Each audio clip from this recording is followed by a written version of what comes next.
Which part?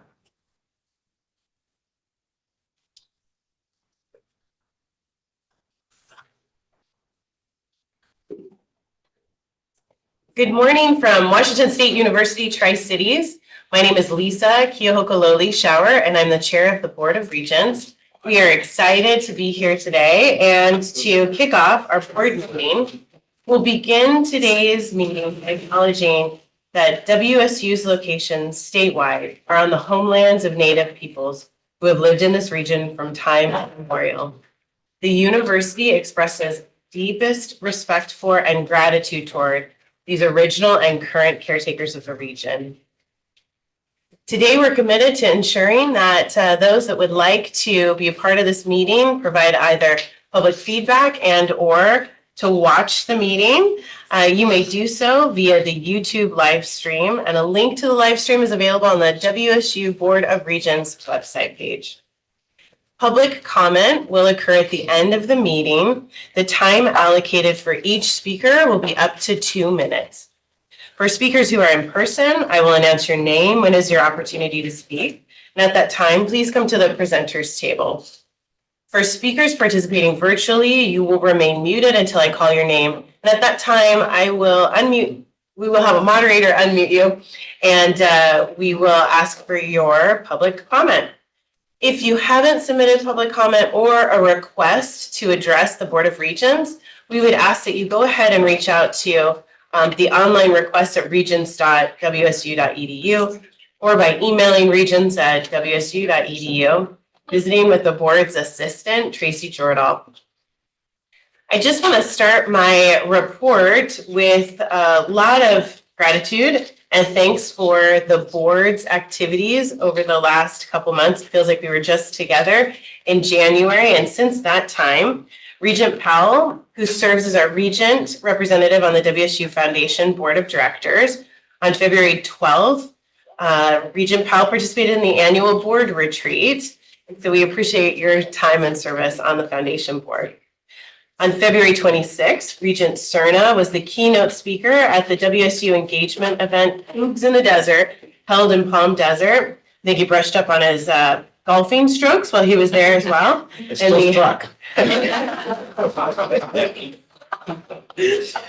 Rumor has it may have raffled off a couple seats to the president's box and made a little money for the foundation. So annual event brings together Cougar alumni, fans, and donors who live in the Valley and includes an auction that raises money for scholarships for WSU students with financial needs. So thank you, Regent Cerna. On March 5th, Regent Pika attended the College Success Foundation event in Spokane. The College Success Foundation is a national nonprofit that helps underserved, low-income students achieve their dream of a college education and benefits over 100 students in the WSU system.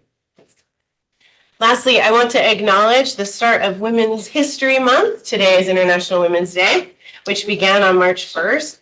WSU Insider will run a series of stories featuring women connected to WSU and their great accomplishments.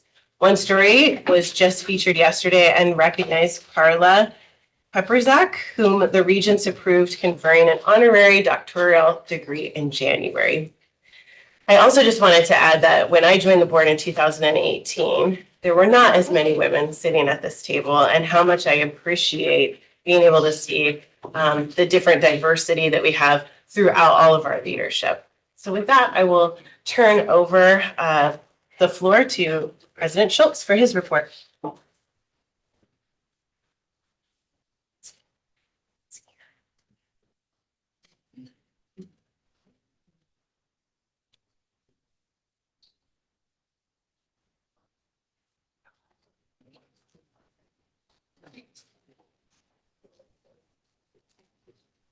All right. Good morning, everybody, and thank you for the opportunity to give my normal update to Regents. First, let me just thank Chancellor Sandra Haynes and our entire Tri-Cities team for hosting us. It's always a lot of work when the campuses get to host the Regents for a couple days, but I think it was great to continue to do some community outreach types of things, starting off with that Wednesday night dinner at Northwest Energy. So we want to continue to sort of do that as we move around the state. I think if we think about that dinner and we go back to last month when we were at Seattle Children's, it's great for the board to be seen as interacting with some of these key partners in the state. I also want to congratulate Regents Pika, Dickinson, and Mariquin, who all were confirmed by the legislature. And so maybe a round of applause for that. So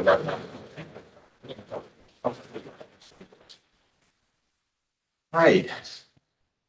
So just to hit some highlights, in February, we had a celebration really of the TRIO programs across the WSU campuses. And I just made some notes to make sure I hit some things. We have 2,795 students through 17 TRIO programs across the system that are impacted. And talk about a land-grant university, first-generation students, things that we want to do with our communities. TRIO is a real success for WSU. And I know there's a lot of our colleagues that spend a tremendous amount of time working with these students to really help them move forward through college and into great career opportunities. So we want to always celebrate these types of things. I think it's important for a land grant like WSU to not just do it, but let's excel at it and let's do it really well. And so I appreciate the work our staff does. I want to hit a couple of faculty achievements here. We had 2 of our WSU faculty that were named to the Academy of Inventors. And this was a relatively new group in the last 10 years or so, maybe, that has really developed much more national prominence. Shanmin Shi, who's chair of the Department of Civil and Environmental Engineering, has received almost $27 million in research funding from public and private sector and holds lots of patents. He does a lot of really creative work. Professor Zhang has done a lot of things in plastic waste recycling. He support also from a mix of public and private sources, including Department of Agriculture, DOE, and many more. So these are 2 faculty in the Boylan College of Engineering and Architecture, and we appreciate the work that they continue to do, both leading and in terms of scholarly work. Well, one of the other, I'm switching on my screen here and I'm ready to move to the next slide. If I do it up here too. The Cougar Pride collection grows, and Mike Connell, who you'll hear from a little bit later, and I had breakfast with a donor some number of years ago before the Arizona State game, who said, hey, I was thinking about maybe we should have these Cougar statues at all of our campuses throughout the WSU system.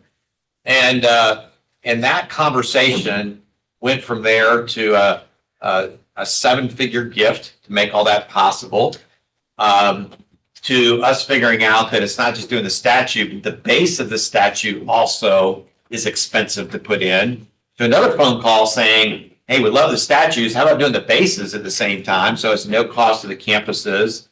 And then working through that, we now have them at 4 of our campuses.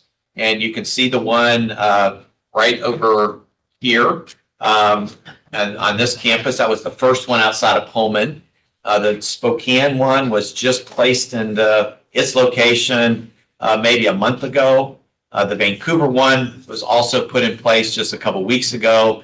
And I've seen pictures on social media of the one that's for our Everett campus moving its way in that particular direction. But even when we're putting it in the Spokane campus, I was there that day, there's students even walking past doing selfies and stuff with it just because they think it's a cool thing. So really appreciate the donor, Gary Schneidmiller was his name, for making this a reality and moving forward. One of the things that I just want to take a moment and express appreciation to our financial aid teams, our enrollment management teams, is the FAFSA delays. It was supposed to be improved FAFSA, it was supposed to be better for families, and unfortunately it has really had a lot of issues. And so we've extended some deadlines. We're doing a lot of personal reach out. All of our campuses are doing this to make sure that families know that we're going to be flexible moving forward. Enrollment management is probably maybe one of the more stressful things we have at the university, just because They all are worried about what enrollment looks like in the fall, and they know that drives a lot of our numbers. This is one more thing on top of that that just complicates, building those classes for fall of 24. So I just want to express my appreciation to the work they continue to do, the reach out to families, the reach out to future Cougs, making sure they're doing everything possible so that we have those opportunities for Washington's residents to attend each of our different campuses. So Saichi and team, well done. Also, another faculty achievement is Dr. Jillian Caldwell was featured by the Science Coalition. She's a faculty member right here at the Tri-Cities campus. The Science Coalition is a big DC-based group, and they feature key faculty and research from time to time. And Dr. Caldwell's work is really focused around a network to better connect women in STEM students from around the country. So every time, I know Sandra will probably also talk a little bit about some of the successes here of the outstanding faculty we have, but I think it's also always good to recognize when people in our WSU faculty are recognized on a national, international basis for the quality and innovation and work that they do. Speaking of faculty achievements, we have two faculty that were recently named as new Regents professors. And this is a very rigorous process that goes through. There's a very small number of faculty that any one point in time are allowed to carry the honorary designation of a Regents professor. And you see here, Dr. Dasgupta is the chair or leads our center, CISER, C-I-S-E-R, does a lot of statistical research work. And Dr. Gursoy is a prolific scholar out of the School of Hospitality and Business Management. Dr. Gursoy is a Taco Bell Distinguished Professor. Dr. Dasgupta is a Boeing Distinguished Professor. And I think we talk about philanthropy. We'll hear about that later. But philanthropy is what it provides, these professorships and chairs that recognize the outstanding work that folks do. So when they're passing out business cards, giving a talk, publishing a paper, those are all things that add to the academic prestige of those endowments and the support that it gives these two faculty, allow them to do some things they couldn't otherwise do. So congratulations to both Jan and Dojin. I know Linda talked about our legislative successes yesterday, but I just want to reiterate my gratitude to our team and the work that they continue to do, both federally and at state. You can do a lot of work for a lot of years and see almost nothing, and then all of a sudden you see all this stuff, and everybody goes, see, how hard was that? The federal things are important, but we went to the state, we really worked hard and asked some of our folks that support WSU to put funding for our graduate students, figure out a way to help us get some or all of those dollars. And really appreciative that the legislature stepped up and provided some of those dollars. Now, one of the things that has sort of come out as we went through this long period of time of negotiation with the graduate students was, this should be seen as an opportunity for WSU. And let me just make this clear. I believe that the increase in stipend levels and that contract represents an investment in our graduate students across the system. It's going to provide much needed stipend levels that are much more in line with cost of living. And I think it's going to help our departments. It's going to help our campuses recruit outstanding graduate students, not just from the region, but around the world that want to come to WSU. So I just want to make it clear that I'm proud of the fact that we reached that contract, that we did what we needed to do, and that I think in the long run, this is going to represent a really positive and significant step forward for WSU and our research enterprise. So I appreciate the legislature helping us. We're going to work through our budgeting reallocation exercise to make sure we fully fund this. But it's exciting for WSU, and I just want to make sure that we reinforce as a senior leadership team, we are excited by this. We think it's a really needed investment in our future. Well, Cougar Athletics last night, maybe a little disappointed in how our men's basketball team did. But I think if we look back on the season, right now, baseball has lost one game to date. We have had success for both men's and women's basketball, which clearly will be in postseason. It's really been fun to watch our student athletes compete, watch our fans turn out, and if you look everything from tennis to basketball, it is you have to remember these are all young people, not just competing on the court, but also doing a great job in the classroom. During Pat Chun's tenure at Washington State University, we continue to set records for how our student athletes are doing in the classroom. And so often we worry about wins and losses, which are great, but also people are getting their degrees. They're going on and doing great things, and intercollegiate athletics is all a piece of it. So I tell everybody, let's enjoy the March Madness because we actually get to participate in it this time. And it's going to be fun to watch both our men and women's basketball teams, play in postseason. And it's been, I won't say decades, it's been a long time since we've had both teams, if ever, in the postseason at the same time. Then my final slide is I know that I appreciate the board and everybody else working on some faculty concerns have been expressed both by a group of concerned faculty as well as the WSU chapter of the AAUP. I just want to acknowledge that there are some key things that need work. And I just want to, sometimes we get all worried about how the message is conveyed, but I just want to acknowledge there are some real opportunities and challenges we have ahead of us. Our research active faculty and the number of research active faculty has clearly declined over the last decade, and that's something we have to reverse. We have various different polls that show that we've got some challenges with overall morale. Enrollment continues to be a challenge. Our reputation is evidenced by U.S. News and World Report. So these are things that I want to acknowledge that they're important, and they're not just important to our faculty and staff and students, alumni, they're also important to leadership. We acknowledge that these are things that we need to work on and have been. So I don't want to ever be in a position where people think that we're dismissing particular concerns. I just want to acknowledge those are there, and we are working to solve those. I appreciate the board doing listening sessions. And I certainly want to encourage people to participate in those and voice concerns, voice praise, voice whatever it is that they're feeling about WSU. And then finally, 2 points.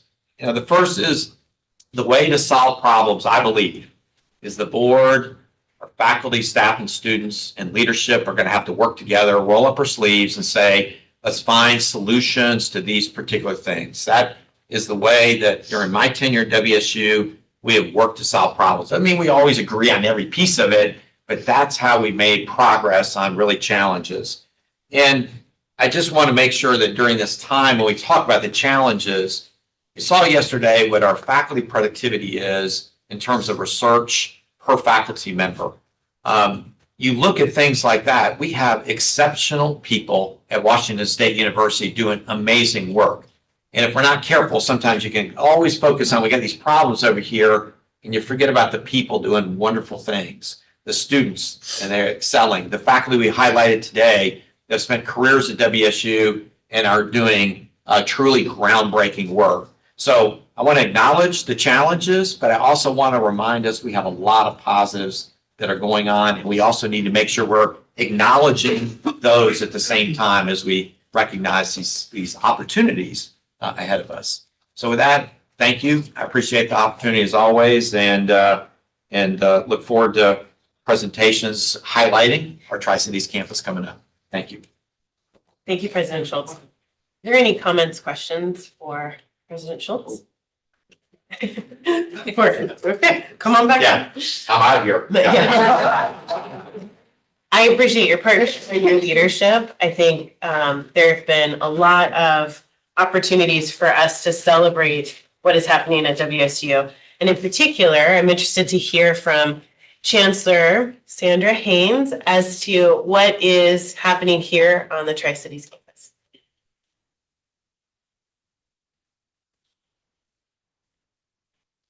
Well, good morning, everybody, and thank you, Chair Shower. It's always a pleasure to join the Regents to talk about WSU Tri-Cities. It is one of my favorite topics after all. Okay, I am in charge of my own slides. We'll make this easy. Yes? Okay, there you go. People should not trust me. Oops, boy, see, you should not trust me with the technology. All right, so as you all know, WSU Tri-Cities is a small but mighty campus. I know that was said yesterday about WSU in general, but really this campus is very small, or is pretty small, but we are incredibly mighty. And as was said yesterday too, we also really punch above our weight. Since it was said yesterday, I was looking for something to say different last night, and I was going to give a nod to V&E and say we juice above our stomps, but that fell flat. People, so I chose to stick with punch above our weight. So anyway, but we do this in everything that we do. We do this in the way that we support our students. We do this in the way we contribute to our research mission and the way in which we leverage our location here in the Mid-Columbia region to advance knowledge for the benefit of the state, the nation, and the global community, all of the things that align with our land grant mission. Well, I'm incredibly proud of the way in which our faculty, staff, and students consistently go above and beyond to meet those goals. I'm also keenly aware that there are challenges, such as declining enrollment and challenging budget situations that have to be overcome, not only here on our campus, but also system-wide. So in that regard, I'm going to share with you today how we are increasing enrollment and meeting the goals of our campus strategic plan, while also contributing to the advancement of the WSU system and the system goals.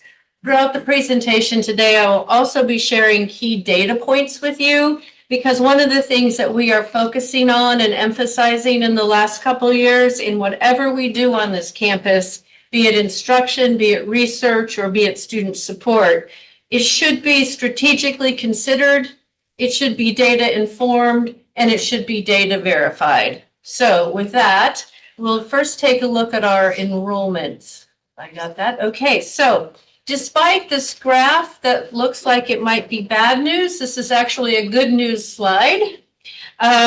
Although we've seen declining enrollments here at the Tri-Cities over the past 5 years, this year we are turning a corner and experiencing some very exciting momentum. The system census report for fall showed that WSU Tri-Cities experienced a 0.8, I like to say almost 1% increase in total enrollment, and we were the only physical campus in the system to do that.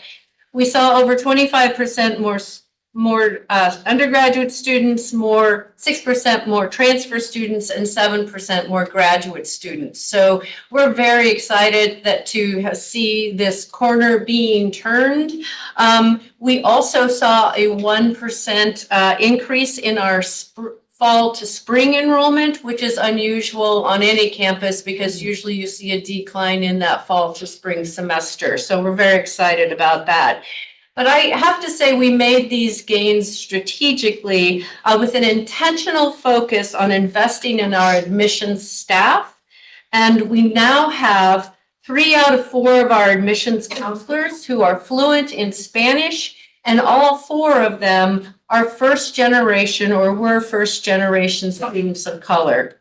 We're also intentionally producing recruitment materials, and there's a sample in your packet, and we are doing that internally. We're also generating our prospect lists internally so that we can target regional populations and our rural populations as well. Remember, I've talked before about our Costco catchment area.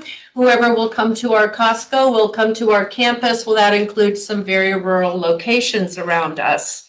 So we negated the need for third-party enrollment assistance in these services, and we were able to use those funds to, instead of paying a third party, to invest in prioritizing individual and often bilingual communication that was personalized to students and to families, and to revamp our on and off campus visits for prospective students.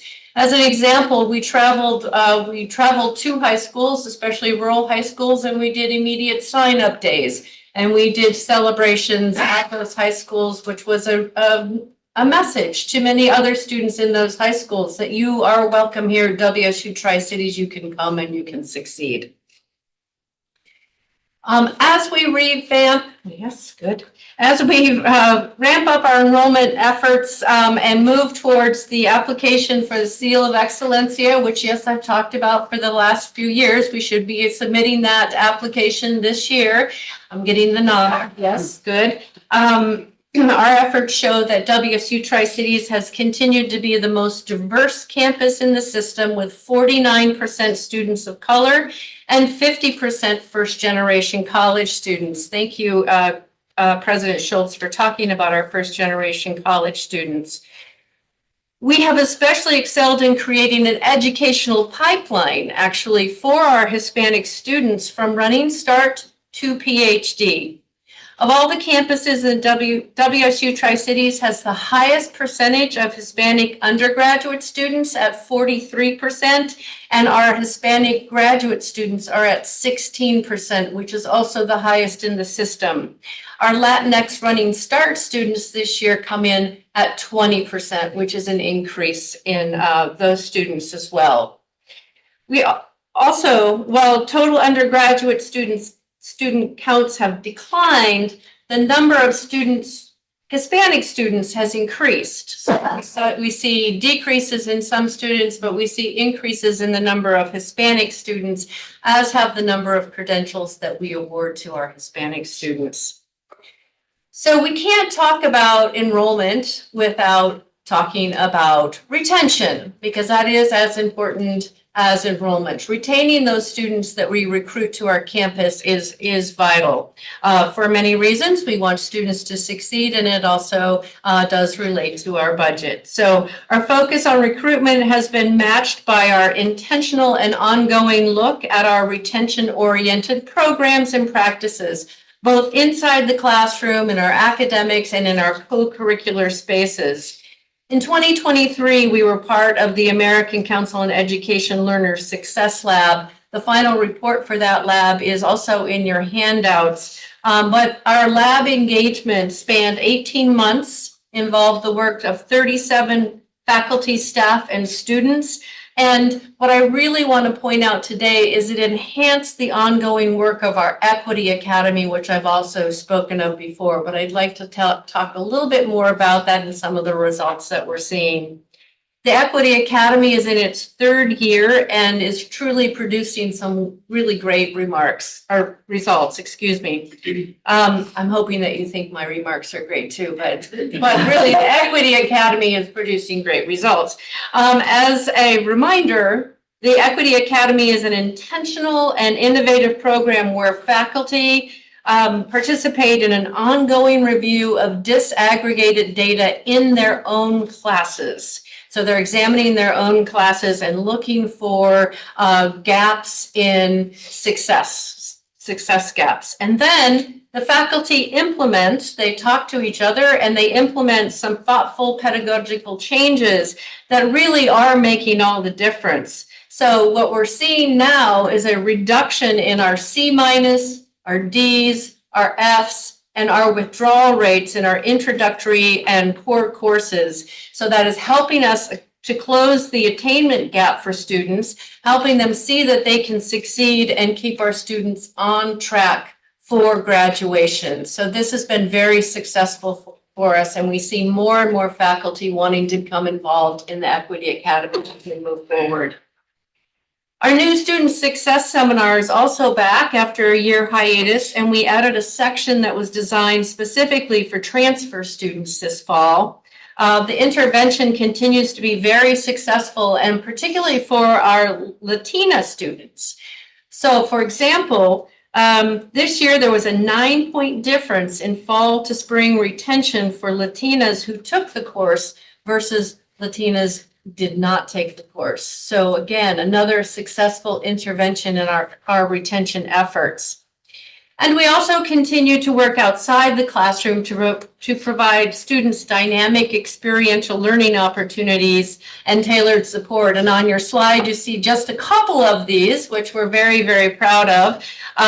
For the second year in a row, we sent students and faculty and staff to the SACNAS conference, which is the Society for the Advancement of Chicanos/Hispanics and Native Americans in Science conference, to their NIDI STEM conference, which means National Diversity in STEM Conference. And this is the largest diversity in STEM conference in the nation.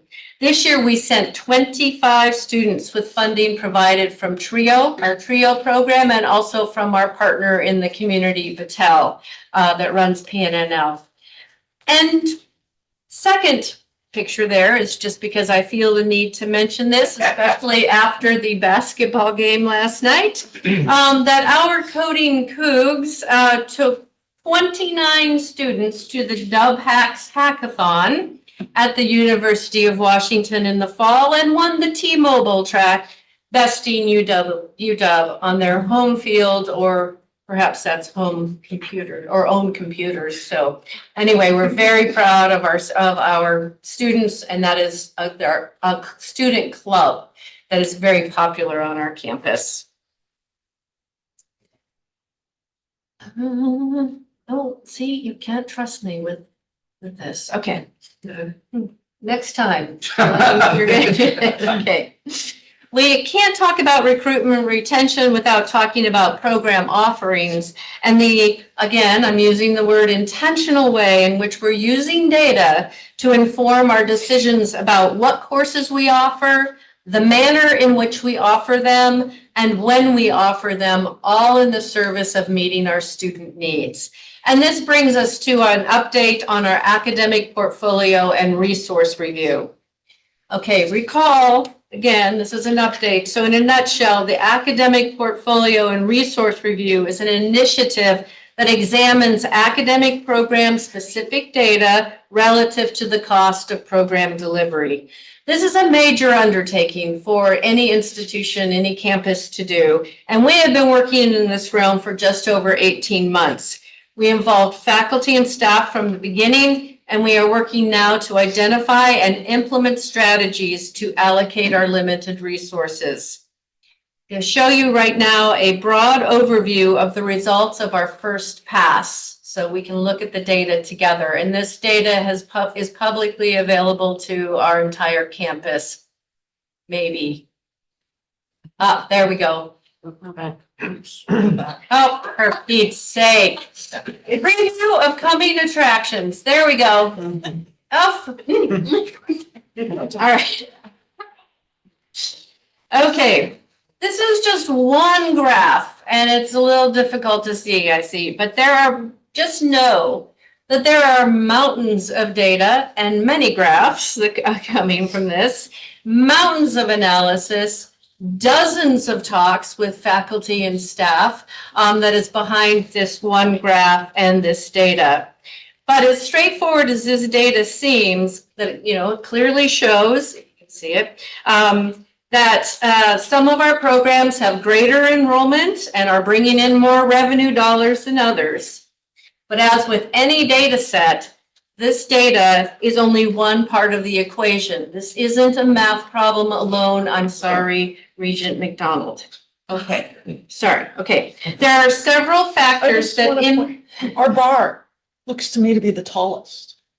Mathematics and statistics, there you go. It's very important. Trust me, I had to.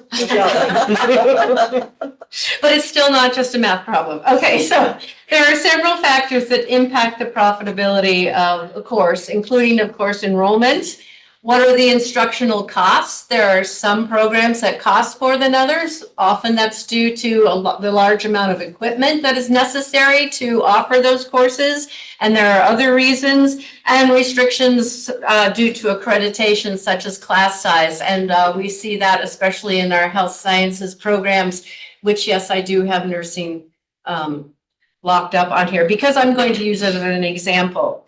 So those are just a few factors to consider when you're looking at what this data might mean for the campus and our way forward.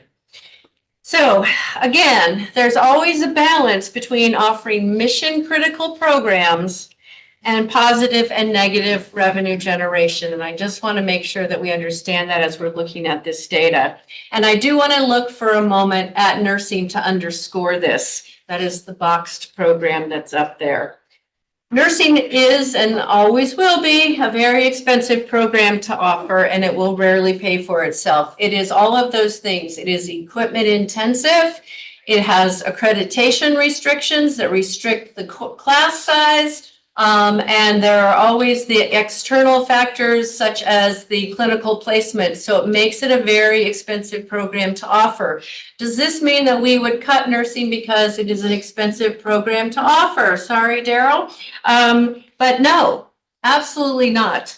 This is a mission critical program that was established in the Morrill Act of 1862 to provide practical education that is vital to our community. That is vital to communities, and this one is clearly vital to our community where health professions are very important. I had a little health emergency with my husband last night that showed that we do need more health professionals in this area.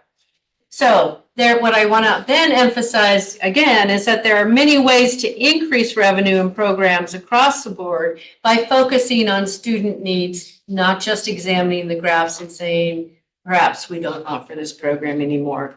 A few of these examples that we've been working on as we're talking to our faculty, because we're not doing this in isolation, we're talking to our faculty. Kate has been extremely busy working with faculty and academic directors on their own data to look at how they can improve their programs. So we're looking at how frequently should courses be scheduled. We're also, so how many sections of a course is reasonable to offer? How should our 4-year rotation plans look? Should we be offering courses every semester, or should we be offering them at every other semester or every other year? Or what is a good schedule based upon the data that we have collected? We're using full-time faculty in high-demand, lower-level courses. We do that because that increases retention. It also decreases our need for some adjunct faculty. And we're looking at integrating tracks in majors to prevent some under-enrolled classes. We have some tracks in some majors. By the time they hit upper division, they're very low enrolled. That makes that program costly. If we can integrate them, then we can get more enrollment in all of our classes. That is something that our English faculty have decided to do this year. So we'll see some gains in those ways over the next year. So having this data is really a starting point for discussions with faculty about the implementation of all of these interventions, and really empowers the faculty to make changes in service to their students and to our programs. Now, this is not to say that there may not be harder discussions in the future about program efficacy, but the benefit of this approach is that it has made us more strategic in how we use our limited resources, including the possibility of reallocating resources to better meet our student needs. And that's very, very important to us, which brings us to budget. I see there's just a delay and I get excited. Okay. So speaking of revenue, let's take a closer look at our campus budgets. I want to spend a little bit of time on this slide, as our budget sources can tell a very big story about our campus. I already told you we've focused on recruitment and retention and portfolio review because we know that we are a tuition-dependent campus for much of our revenue. For 2024 fiscal year, our core funds budget is made up of about $10.5 million in state appropriations, which grows incrementally, sometimes shrinks, but it grows incrementally over time. But it's really not enough to keep up with rising costs. $9.3 million of this budget comes from tuition, which of course has declined with enrollment in the past few years. And what this means in real dollars is that in general, a 1% change in enrollment as measured by annual average FTE, full-time equivalent student, equates to a change in revenue of just about $100,000. So at this point, this means we would need to recruit just over 100 more students to bring our operating budget back into balance.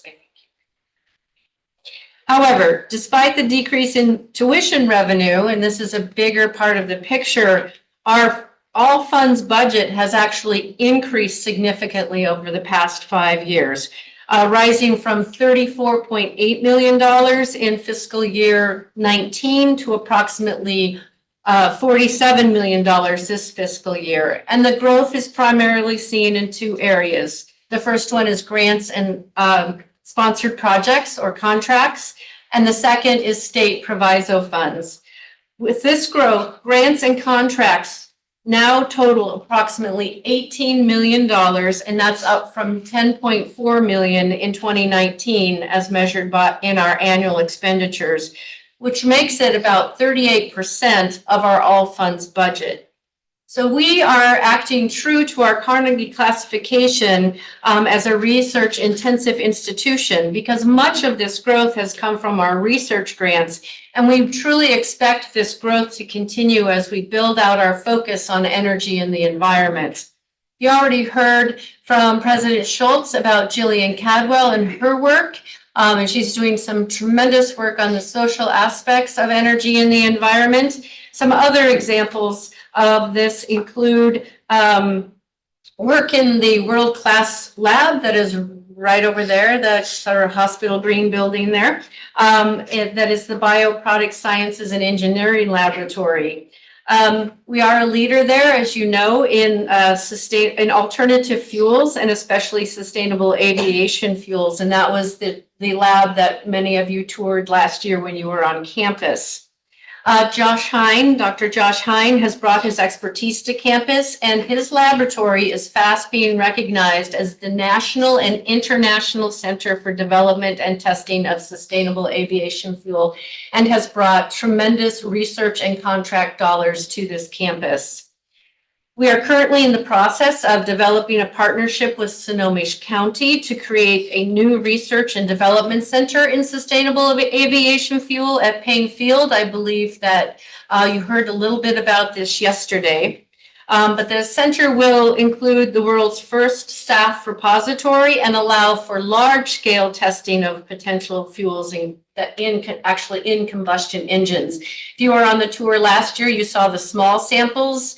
That was the first part of the process. Adding the combustion engines to the process is the last part of the process in testing, not certifying, but testing those fuels. Will they actually work? Next year, we expect to see greater increase in our grants and contracts from our work on the Pacific Hydrogen Hub as well. We haven't talked a lot about this. It's been a little hush-hush as we do negotiations with the Department of Energy. But WSU Tri-Cities has been integrally involved in the competition to bring a Department of Energy-backed hydrogen hub to the Pacific Northwest. Looking at Kate here because we expect to hear final word of the award later this year. WSU Tri-Cities will lead the Community Benefits Plan. And actually, Kate McAteer has taken the lead on that and will continue to take the lead should we get those. We're going to get it right when we get the funding for that. Just to give you an idea, this hub will be one of 7 hubs across the nation and will bring with it about $1 billion with a B dollars in funding to the Pacific Northwest, not WSU, but $1 billion to the Pacific Northwest. We're very proud that WSU Tri-Cities will have a leading role in the region and the nation in creating a sustainable hydrogen economy while advancing job equity and energy justice. And those last 2 pieces are where WSU Tri-Cities will be integrally involved. We'll also be incorporating our One WSU and our WSU system into this work because part of our plan is to actually send some funding to the Office of Tribal Relations for personnel in the Office of the President to make sure that we're working especially well with the tribal nations, as this is a huge issue, especially here, as you probably remember Bob Schutz saying on Wednesday night. Before I leave this slide, you can also see that we have substantial growth in proviso funding, which now represents about 9% of our all funds budget. Our state proviso funds have grown in the last year from $800,000 to $4.2 million. And these funds are going to allow us to, again, bolster our research output, collaborate with other offices throughout One WSU system, start new degree programs, which ultimately will serve our students' evolving needs, and then drive enrollment, increasing our revenue from tuition, and lead initiatives that will advance knowledge in our broader communities. Of course, one of those programs is the Institute for Northwest Energy Future, and as you all know, we've hired our director this year, Noel Schultz. And we've also provided some funding to the WSU Extension Office, Energy Office that is located in Extension. So again, working across WSU to make sure these plans work well. We're also excited to report that we've signed our lease for our recycled building across the street, and we should be moving in there in April. And we're very happy about that. We will make sure that you get an invitation to the opening. As you probably remember, we're launching 2 new programs next fall using these proviso funds, cybersecurity and social work as well. All right, a little bit about our strategic plan. All of this intentional work that we have just described maps to our strategic plan. On this slide, you can see our progress on the 6 pillars of our current strategic plan. Forgive our rudimentary dashboard. We developed this well before Chris and her team developed the beautiful, lovely strategic planning dashboard for the system, but it's worked for us, and you can see that we've made progress in all 6 areas. This current plan expires this year, so next year Zach Harper will be leading us in the development of our next 5-year strategic plan, and we'll be soliciting input from across the system to develop that plan. We were able, as you saw in the last meeting, to put our annual strategic objectives on the dashboard, the system dashboard. So we've already integrated into the system strategic plan, and we've made progress in all areas in this annual review. Our first, you can see our objectives up there. The first one is internal focus, the second is external focus, and the third is fundraising. I'm going to quickly go through some of these. Our internal focus briefly was our priorities there encompasses creating a campus culture that is synergistic with our mission. President Schultz spoke about this. It's so important to ensure that our employees get the development that they need to succeed throughout their time here at WSU Tri-Cities, starting at the time of application. We want them to feel at home. We want them to feel welcome here and that they have the tools to do their jobs.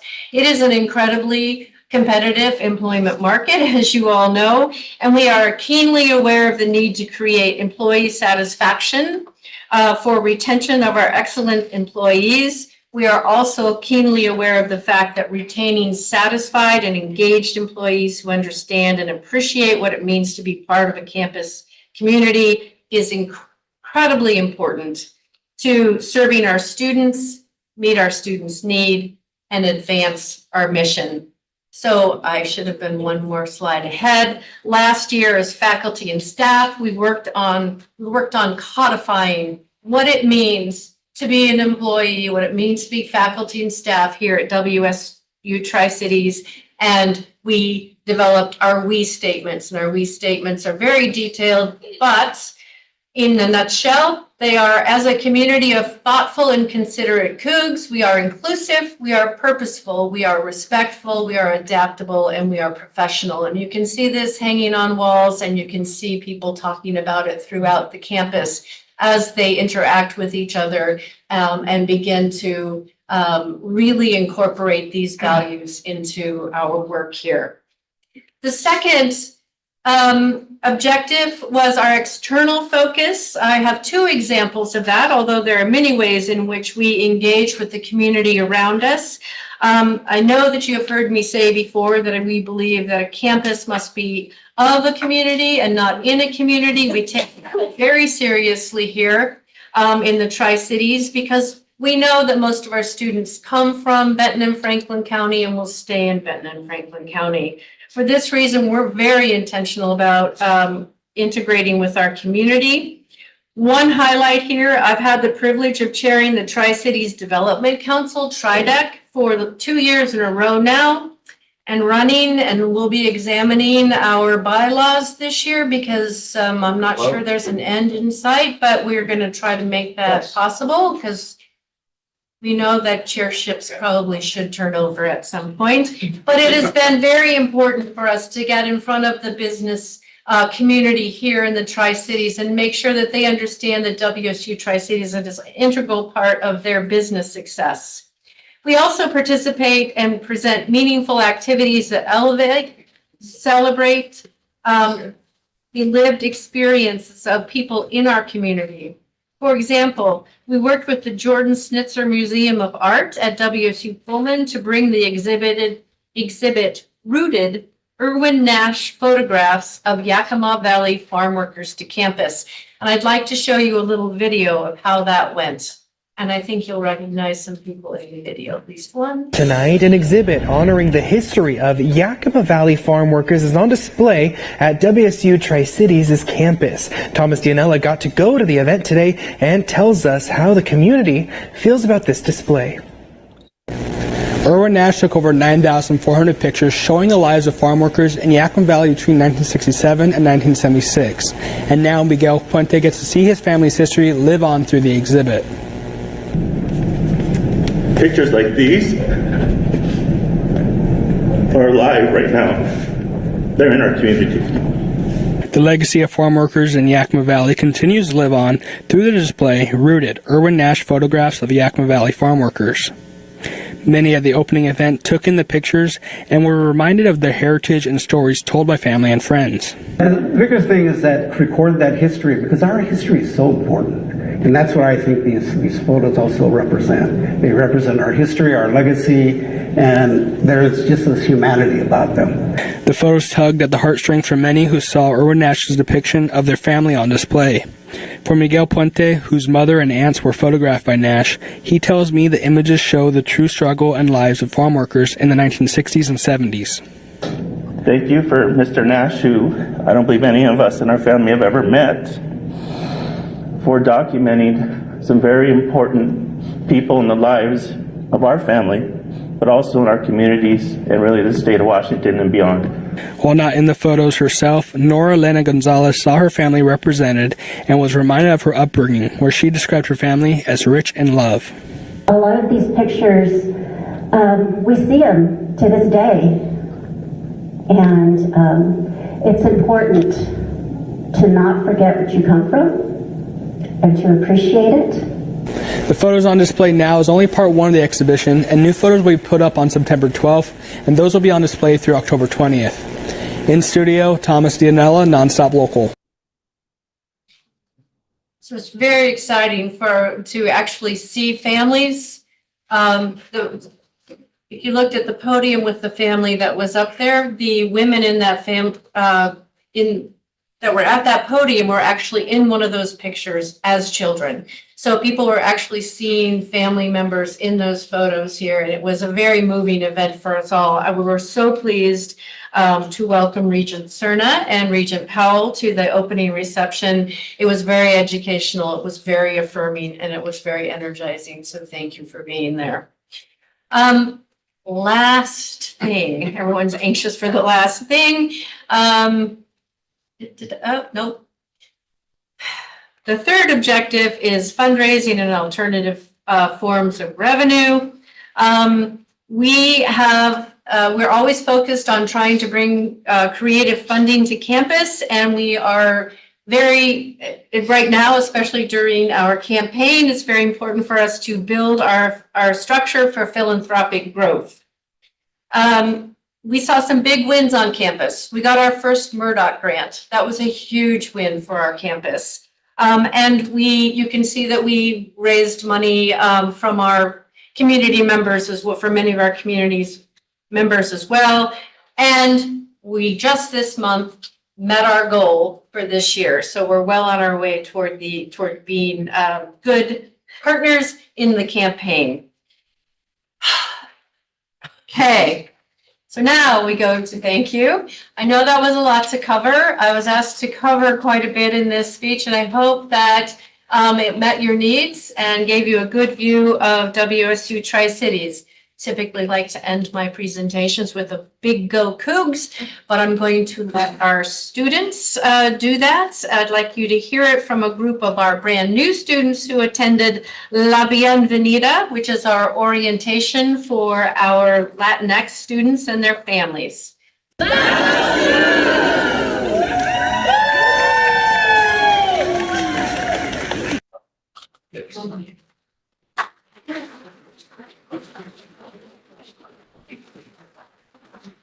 Questions? Well done. Thank you. Questions for Chancellor Haynes? Yes, First of all, well done. Very good report. thank you. Impressive. Our nursing program, as I understand it, is located off this campus. Our nursing program, yes. Is that desirable, or would you rather have them on this campus, or is it where it is and the functions there is desirable? Look at it, Daryl. So So it's just because it's a complex question. So the question is our nursing campus is located off campus? Is it desirable or is it not? Or is it more desirable to have it on campus? In many ways, our nursing faculty and students would say that it would be great to have it on campus. Its location off campus is strategic in that it's closely located to the Columbia Basin College nursing program that's located off campus. And it's also located next to Cadleck and located where the College of Medicine will be located. So there is some strategy to where they are placed. There's a lot of strategy to where they are placed. We do get some requests to move back to campus. Although I will say you're going to hear from our ASWS VTC president next, who actually is a nursing student. So they are involved on our campus. I think they feel like they might be more involved if they were here. Just an appreciation. I've been here for a couple of years now, and being able to see you develop a team that has been very strategic in, creating goals and objectives for our campus that serve students, are very intentional, very strategic in finding goals and having clear paths to finding how we get to our end goal. I'm sorry, words today. And just appreciation for the work that's been done. It's been very clear data points, and I just really appreciate the transparency and, of course, your leadership in being able to create such a diverse group of leaders that lead this campus and make just the work very obtainable and very centered on students. So just appreciation for you and your leadership. Thank you. And thank you for saying that, because I have a fabulous team that are all sitting in the front row in case we have questions. So I can't do, none of us do any of this alone. And I have, one of them sitting behind, sorry, Leslie. But, oh, wow, and one way in the back. Never mind. With regard to my leadership team, so we can see you all. These guys make it all happen for us. They're predominantly women, I also want to point out, which is Thank you. fantastic. One quick note about that exhibit. One of my high school classmates was featured in that exhibit. And that night I found out that the family that was featured, the young man, Michael Puente, actually played high school football against his father. And so, I learned that all that night. That was really nice. So, Great night. One thing I'd like to just sort of add is I sit in on the the Community Advisory Committee for WSU Tri-Cities. And the strategic thinking transfers is all part of that as well. So while we do hear a few reports, when we do hear a report, there's a piece of strategy that's discussed amongst the community members that goes along with this. So there's a lot of community-wide connection throughout the entire process. And I have sat in on these advisory committees with different chancellors, but this is really, it makes me want to go to a meeting, although by video most of the time, even at 7:30 in the morning, which is hard for me to do. I was going to echo that compliment of the way that you've worked with the local community is incredible. And for people that don't know, we were hosted by a local industry on Wednesday night, and it was just a really interesting discussion around different ways that science is going, around how we might get involved in having them upskill some of their labor market. And so thank you. Just a quick comment before you go, Chancellor. I say this almost every year, I see, but your theme of being integrated in the community really rings home, because I can remember when that wasn't the case. And it's mostly due to your leadership and your vision. It's very, very impressive to pile on what Chair Shower started on. As I was getting ready this morning, I was reminded it was the UN National Women's Day. And I was being thoughtful of not only all the delightful women that are on the board that I get to work with, that I was also thinking about, since it was State of the Union night last night, and I watched part of that display, and you look at Congress, mostly male, mostly dysfunctional. And not to oversimplify, but I enjoy working with our women in leadership so much, because it's less about the male mindset of winning and more about problem solving. So I include you in that group, the distinguished women I had the pleasure of working with, and the problem solving that we get to see is remarkable. So kudos to you and all the distinguished women in the audience I get to work with. Thank all of you. Sandra, Mike and I just moved your fundraising goal up for the year. No.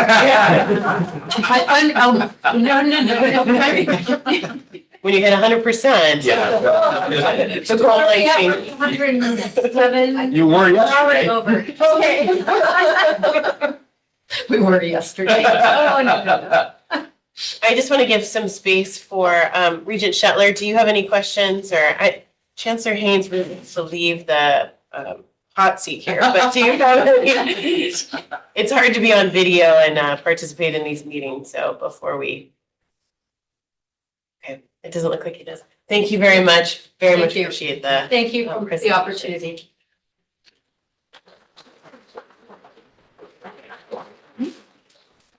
All right, we're going to move into our consent agenda. We have one item on the consent agenda before us today, which is included in your packet. It's the approval of minutes from January 26, 2024 Board of Regents meeting. Would any regent like to remove this item from the consent agenda? Hearing no request for removal, I move to approve the consent agenda. Is there a second? Second. Thank you, Regent Dickinson. All right, any discussion? Hearing none, all those in favor, please say yay. Yay. Anyone opposed? Nay. All right, motion passes for the approval of the minutes. We're going to head into our reports from shared governance. We have about 5 different reports. After the conclusion of those reports, the board will take a break. So for those that are anticipating when's our next moment to maybe get up and walk around, we'll take a break after our shared governance report. So first to present is advancement. which encompasses both the foundation and alumni association. So Vice President for Advancement and CEO, Mike Connell. Please join the board.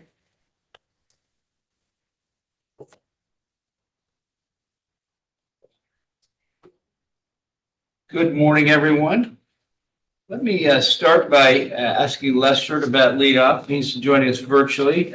Most of you have met Lester, and you've certainly heard from him in the past. So Lester Barbero, President of the WSU Alumni Association. Lester, take it away. Good morning. Morning. Thank you, Mike. Regent Shower, President Schultz, members of the board, good morning, and aloha from Honolulu, as always.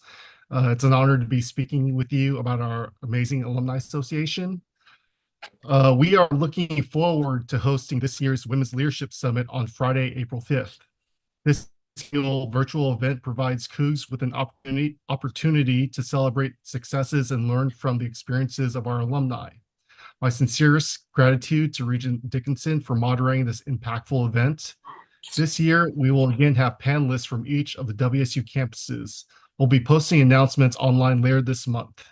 New this year, we'll be holding a number of watch parties and post-event discussions with a number of key companies around the state for Cougs to network.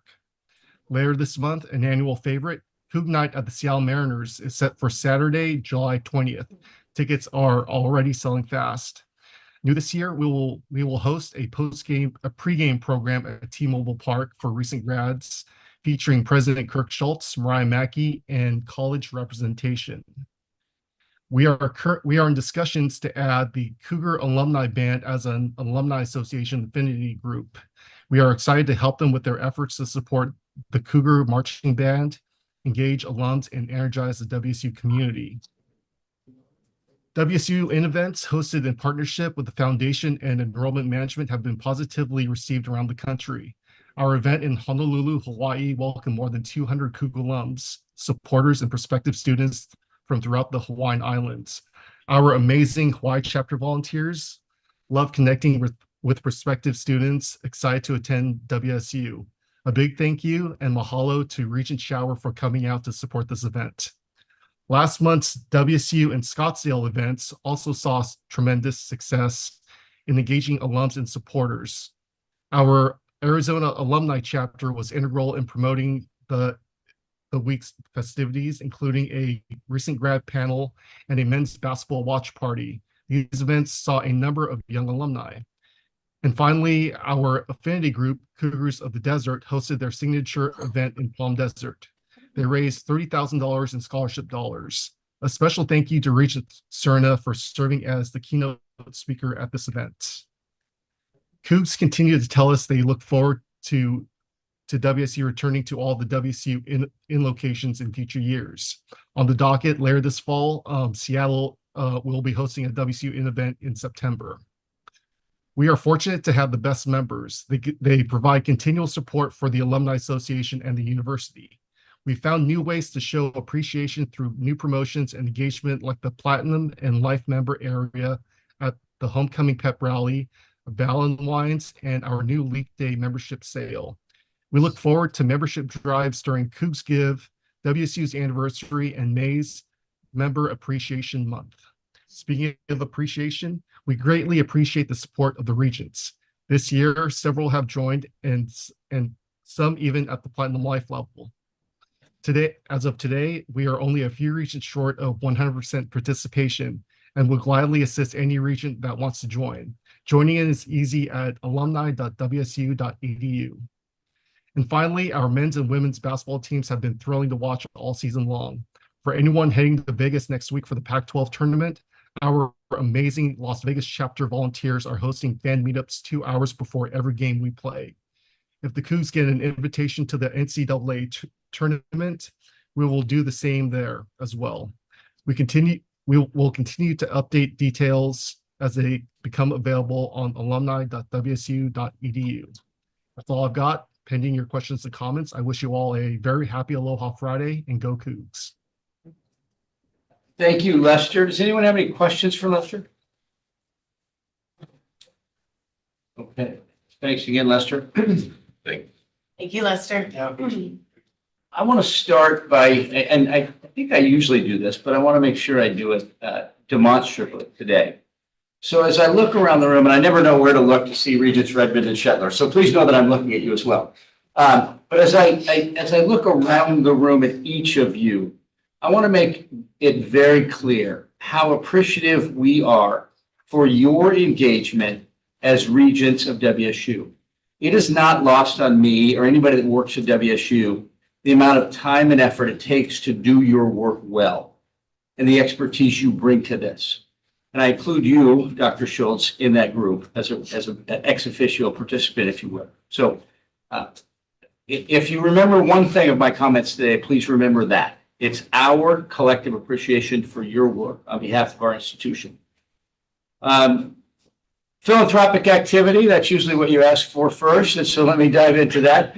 As of this morning, donors have contributed $79.85 million, or just short of $80 million in private support for WSU. We're lagging a little bit behind where I'd like to be if you were to look at the year as a linear journey. It's not always linear. I've mentioned before that large commitments and gifts tend to skew outcomes and results. We're having a solid year, just running a little bit behind where I'd like to be. And then the endowment as of the end of January was at $684.7 million. I believe through Tracy, we pushed out the quarterly endowment report. Those are December 31st numbers. We did not have those when we last met at Seattle in January. I want to thank Regent Redmond for her participation on the investment committee. Something that if you've worked at WSU a while or you've been a donor for a long time, for years and years and years, we did a fall recognition gala to recognize our donors. In the old days, that was we recognized benefactors, $100,000 of lifetime giving. Over the decades, we've added new recognition levels. But with COVID, we found it a little tricky to do that. And so we started doing virtual celebrations of philanthropy. So Kirk and I meet usually with about a dozen donors virtually. And we do that over the course of a variety of different evenings. And it has just been so much fun to do this. This year, we've already done 3. I think we've got a couple more scheduled. We send them champagne and champagne flutes, and we have a toast.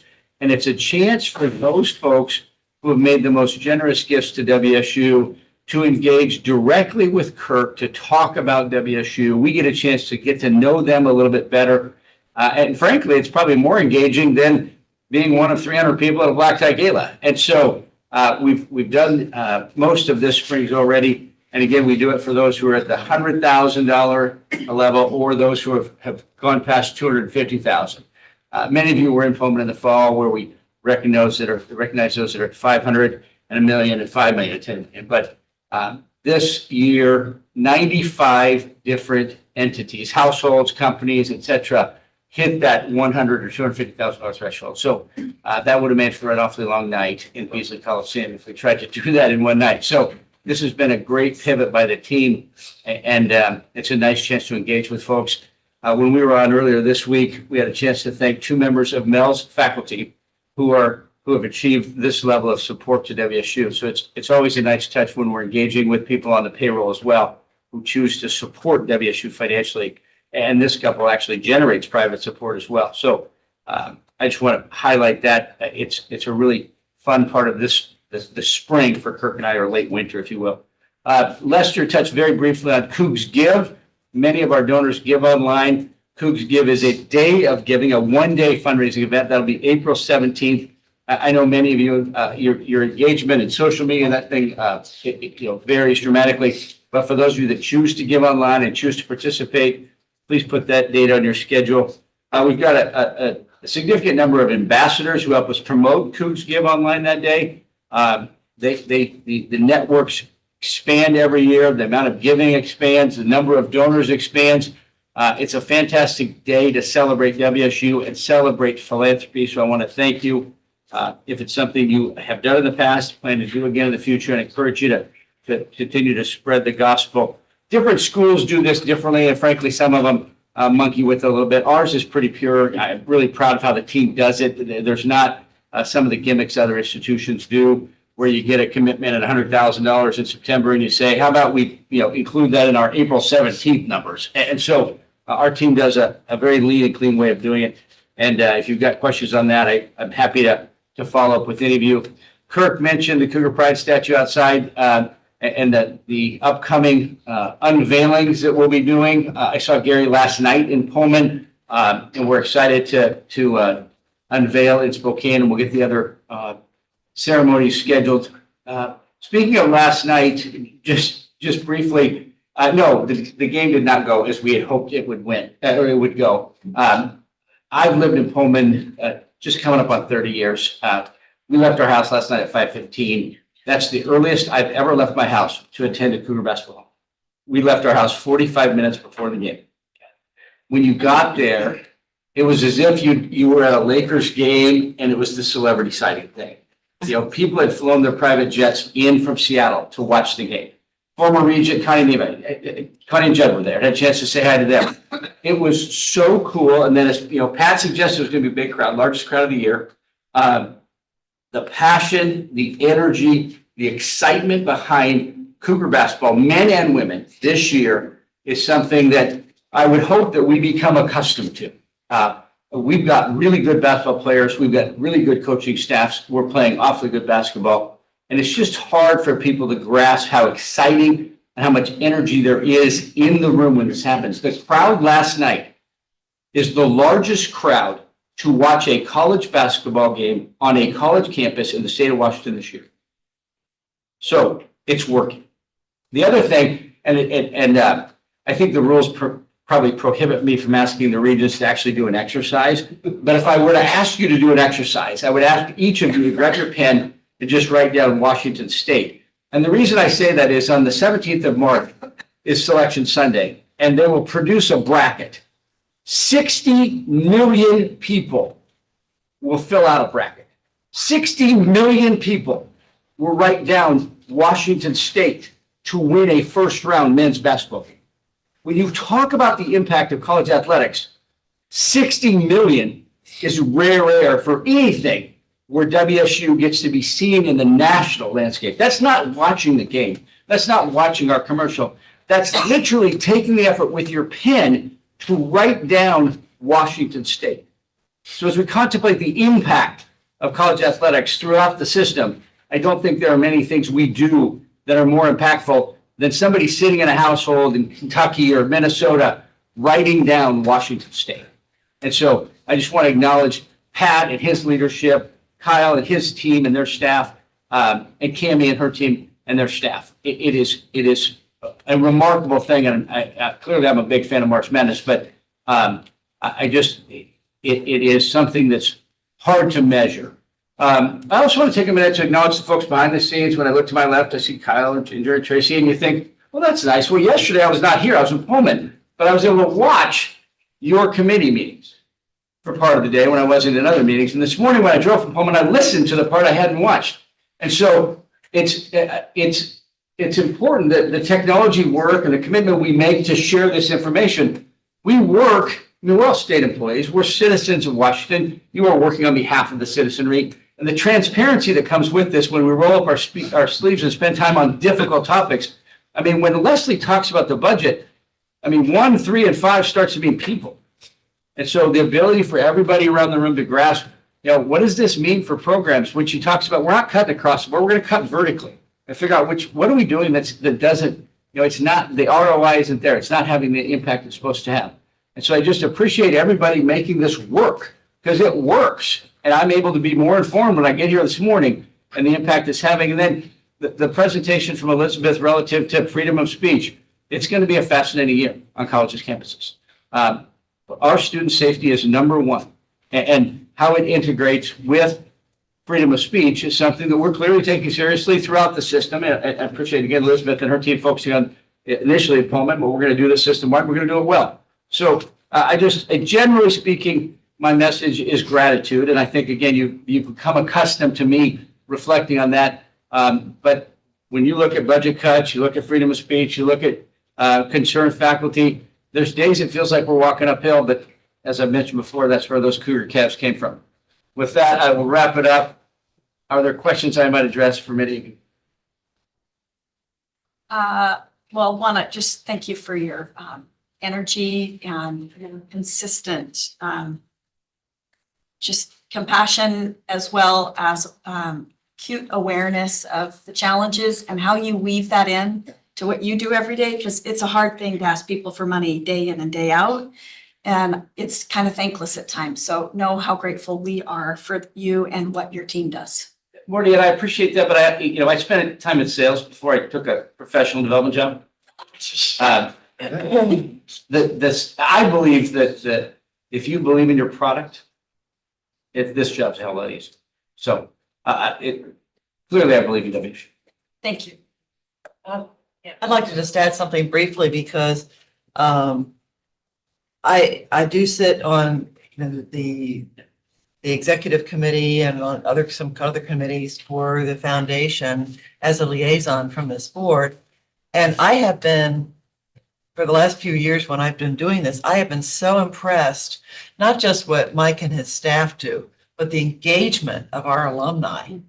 I mean, these are people that have a lot of other things going on in their lives, and they take a lot of time to basically work within the foundation, and they are true blue cougs, true red cougs, as I should say. But there really is a strong engagement and a strong affinity and love.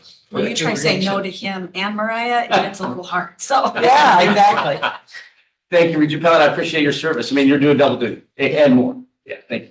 Regent Ramos. Yeah, I just would like to add another word to my observation of your work, Mike, and the whole ecosystem, and that's integrity. I think while we can all be grateful for each other, it's also because we can trust the integrity of the brand and the people that make up the Cougar Nation. So thanks for all the. Well, and thank you, Regent Ramos, and that's institution-wide as well. I literally on the phone this morning with someone that used to work on our team, and she's left 2 employers in the last 10 years because of the lack of integrity of leadership in the institution. And so we must continue to be true to all aspects of integrity, or we will clearly we will have lost our way, and then we're going to lose it. Thank you. One last thing. I just want to thank you for your passion because you remind me of an old coach so I'm ready to run through the wall. Well, I may call you if we need that. Yeah. So, thank you. I'll wear a helmet first. Fair enough. Thank you very much. Appreciate the presentation and all the hard work. All right, I'd like to virtually connect here with our Faculty Senate Chair, Eric Sheldon. Go ahead and let you provide your report, and I just want to begin with my gratitude for the opportunity to have a regular dialogue with you. In fact, over the weekend, via email, over phone. So just appreciate your partnership. Absolutely, Chair Shower, and I similarly would like to thank you for including Faculty Senate and all of us in the things that you do for Washington State University. As usual, I regret not being there in person. I hope you're enjoying the beautiful campus. It was a fantastic river walk if you have time to take advantage of it down there. And we look forward to being there as representatives of the Faculty Senate later this spring. As usual, it's an honor to represent both the WSU Faculty Senate and through them the WSU faculty to all of you. It's been a busy couple of months, and I have once again forgotten to include some of the things I probably should have said in my report, including the academic work that we actually do. So I'll just mention in passing that we are working hard to get 2 degree programs approved in time for the campus to be able to offer them in the fall. They include the Bachelor's of Science in Public Health. It's going to be offered on the Pullman, Spokane, and Vancouver campuses, and the Bachelor of Arts in Social Work that will be offered on the WSU Tri-Cities campus. So I apologize for not including them in my formal report. In getting to what I did manage to put down, we continue to serve as a platform for interaction between WSU administrators and the Faculty Senate, and through them the faculty. So we were pleased to host Senior Vice Provost Doug Call this spring, who talked about the results of the coach survey and the needs to participate in the next one. And then we hosted Ashish Chowdhury and Paul Whitney, who are the Vice President and Associate Vice President for International Programs at WSU. And finally, we hosted Leslie Brunelli, the Executive Vice President for Finance Administration. And we're grateful to all of them for taking the time to come to the Senate and make presentations that are informative and help us understand what's going on, and also to take questions. We met on February 20th with the Chancellor's team, and one of the main conversations of interest was the efforts to secure funding for the Graduate Student Union, the ASC. And we were also pleased to participate in announcing a new professional leave program that career track faculty are eligible for, and that was one of the initiatives that our past Senate Chair, Christine Horn, initiated.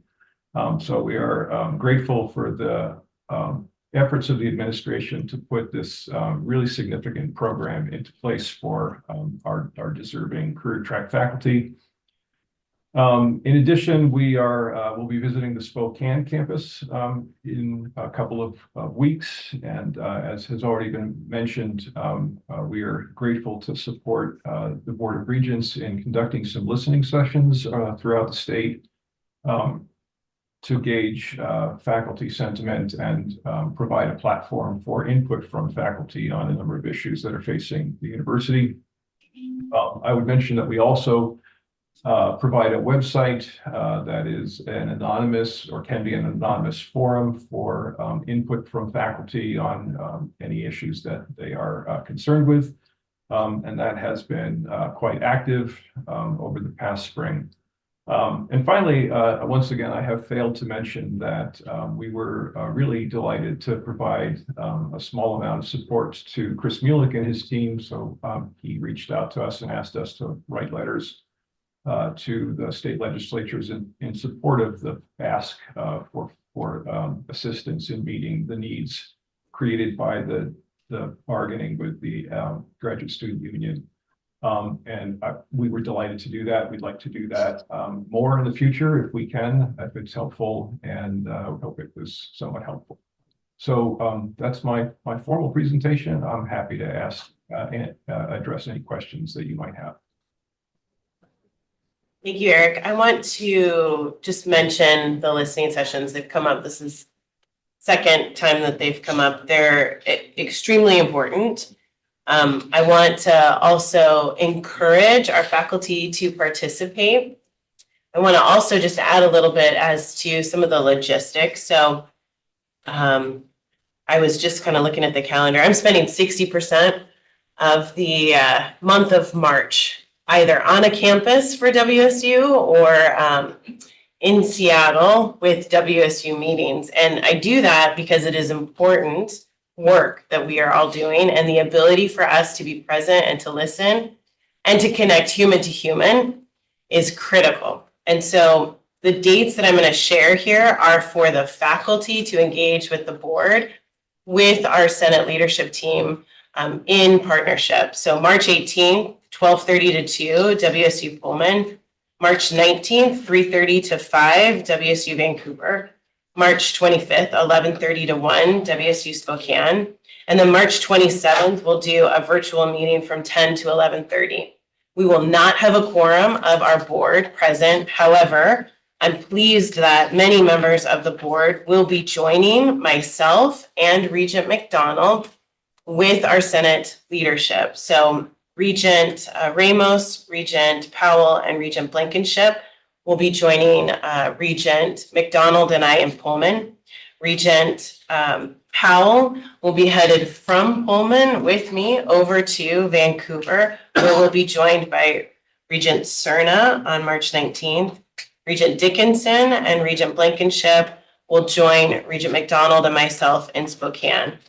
The virtual session, many of us are attending the Association of Governing Boards in Boston. However, we want to ensure that our global team and our WSU Tri-Cities and Everett campuses are able to participate. So that one virtually will be done with a few of us out of Boston. I also want to add that because there is no quorum, this is not an opportunity for the media to engage with us. We actually want to stop any sort of continued conversation through the media and really emphasize this human to human. How do we continue to prioritize what's best for WSU and have that dialogue? There'll be an opportunity for folks that can not attend to provide questions ahead of time. We want to create a safe and inclusive space, which is in alignment with our values. And so we will not be recording these meetings. However, we will be taking notes and sending out a summary of what we heard so that we're all aligned and making sure that we're clear on what those problems are as we activate a plan to develop solutions with our leadership team. So I just wanted to add a little bit more context. These are really meant to be opportunities for us to connect, not meant to be opportunities where they become a bigger event.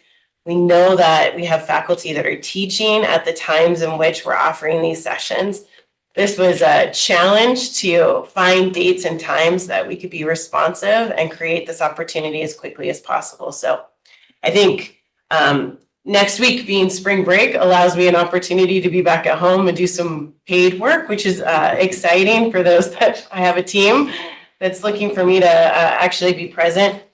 That means that those other weeks that we are engaged, we are really interested in maximizing the time together. This is not the first time we're having an opportunity to engage with the faculty. And so really want to encourage and invite folks to attend one of those listening sessions. And if you can't, to provide us with feedback ahead of time.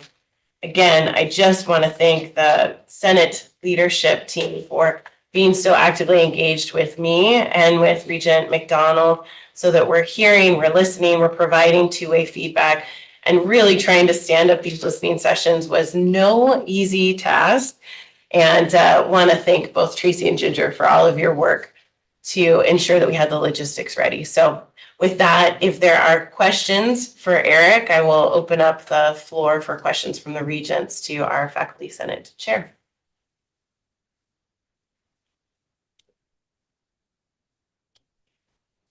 I'll be in Boston with you at our conference. I'd love to participate in a virtual call. Great, thank you. Is there still room?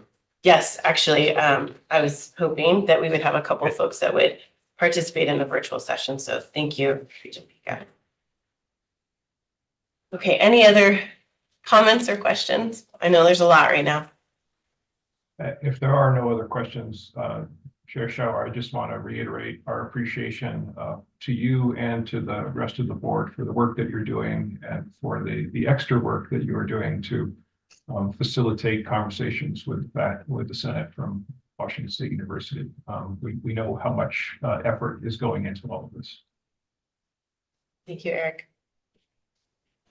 All right. I think we'll go ahead and move to our Associated Students of WSU Tri-Cities. President Sophia Borley will be here with us in person. Sophia, we always love to hear a little bit about yourself, so I just want to pre-warn you that we're hoping to hear about you and your report. Okay, well, good morning and thank you all for having me here today. Like was mentioned, my name is Sophia Gorley and I'm the ASWCTC president this year and I'm leading our association. I'm currently completing my degree, the Bachelor's of College of Nursing, like Dr. Haynes mentioned, and I'm obtaining a second bachelor's degree from the College of Arts and Sciences in biology, and graduation is coming up here fast in May. And I'm excited to graduate, but really sad to leave this campus. That's been my home over the past couple of years. So I'm really pleased to present all the excellent things our organization has been working on this year, all the accomplishments we have in the innovating work that we've been doing. It's not only integral to our campus, our student life, but the WSU system.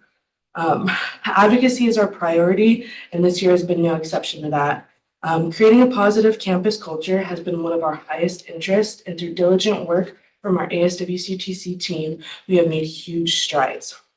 We have connected with the Office of Student Engagement and Leadership to host Kook Pride Fridays, events that inspire Kooks to show off their gear each Friday, and it comes and creates a warm, exciting, welcoming campus for us each week. This year, we're working to face one of our most significant issues on campus, which is food insecurity. During midterms week, we hosted several events offering free food to students to relieve additional stress, which allowed them to focus on and prioritize their academics.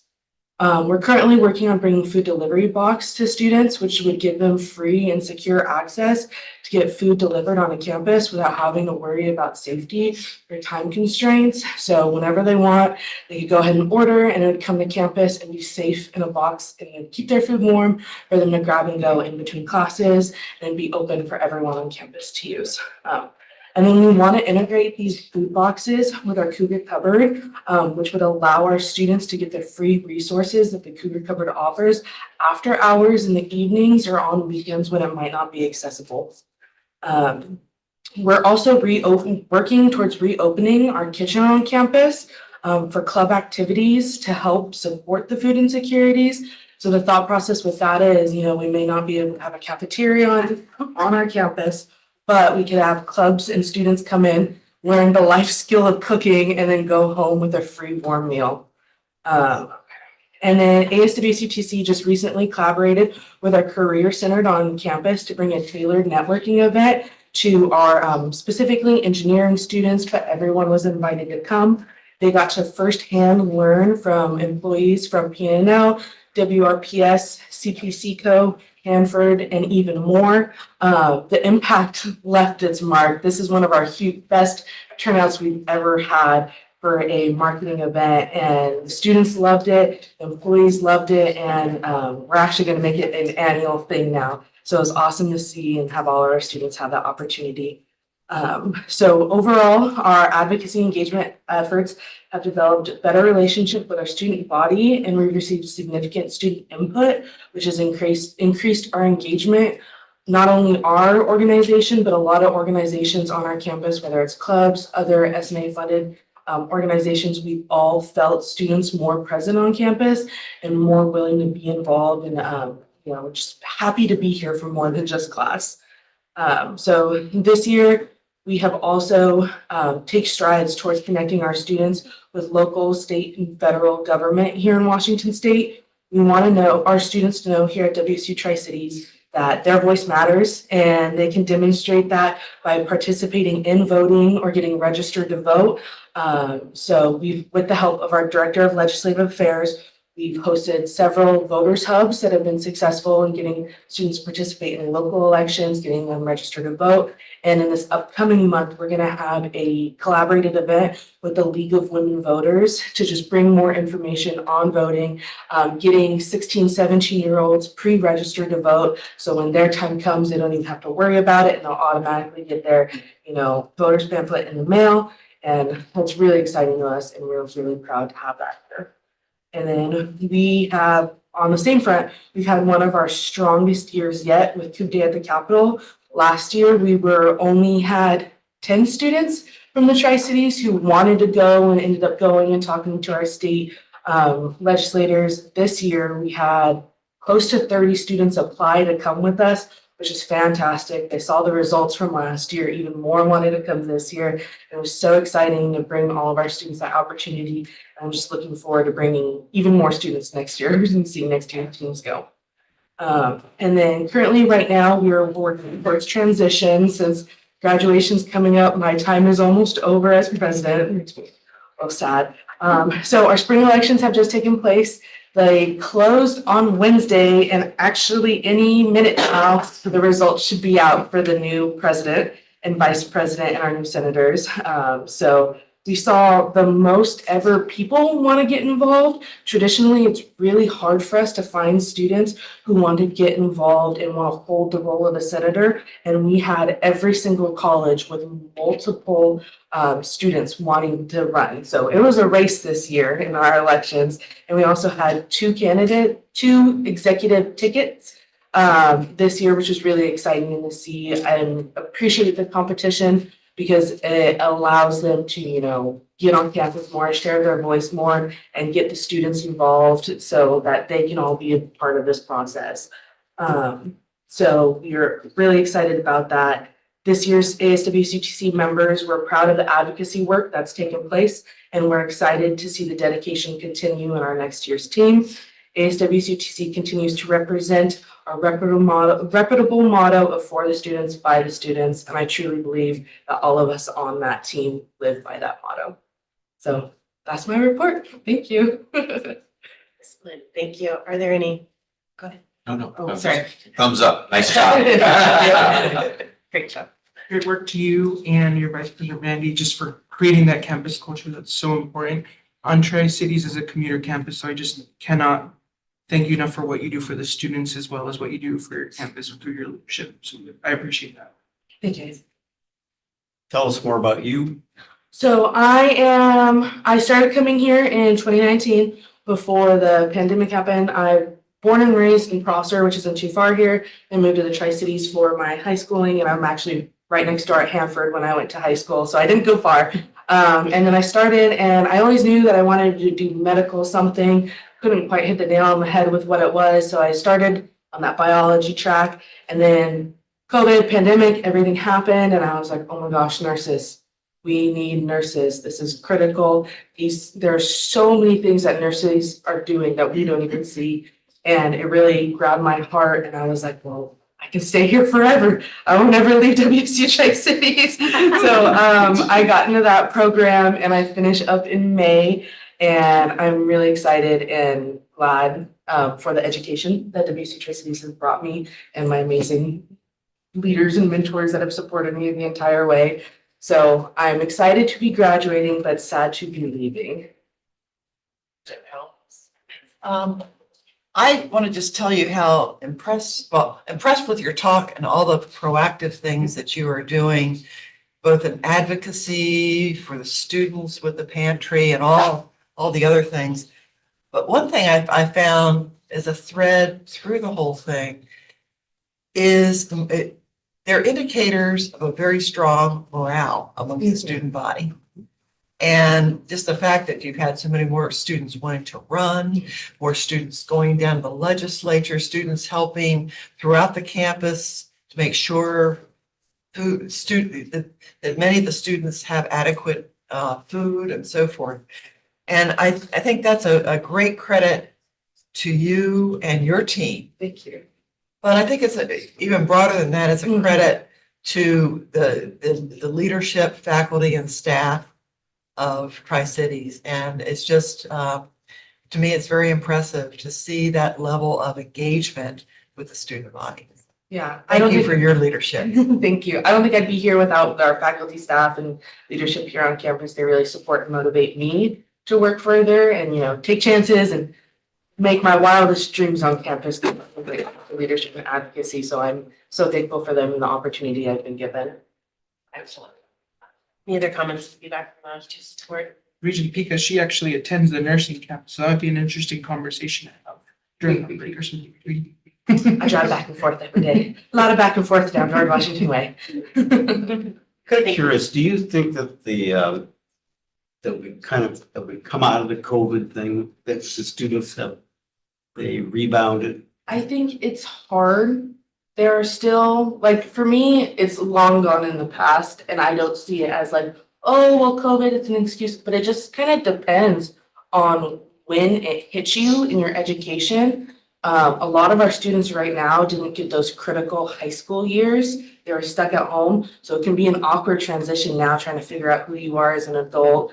Most of us are commuters. I know some of us still live with our parents, but some of us live on our own, and it's an awkward phase trying to figure out who you are when you missed 2 years of either high school or the beginning of college. So I think some of us are out and we're done. We're like, okay, it's over. We're here in the now. And then others are just still trying to figure out what life is like in person still. Thank you for everything that you're doing. Thank you all so much. Okay, we are about 30 minutes to 40 minutes past when we had anticipated our reports would hit. So I am going to go ahead and AJ, I see you're on and you're ready to go, but I'm going to give the board a bit of a break. And so I'd like the board to be back and ready to go at 11 a.m. and then we'll continue with the meeting. So with that, the Board of Regents will take a break. We'll be back at 11 a.m. And our graduate student report will be first on the agenda. Thanks.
Okay, Pat.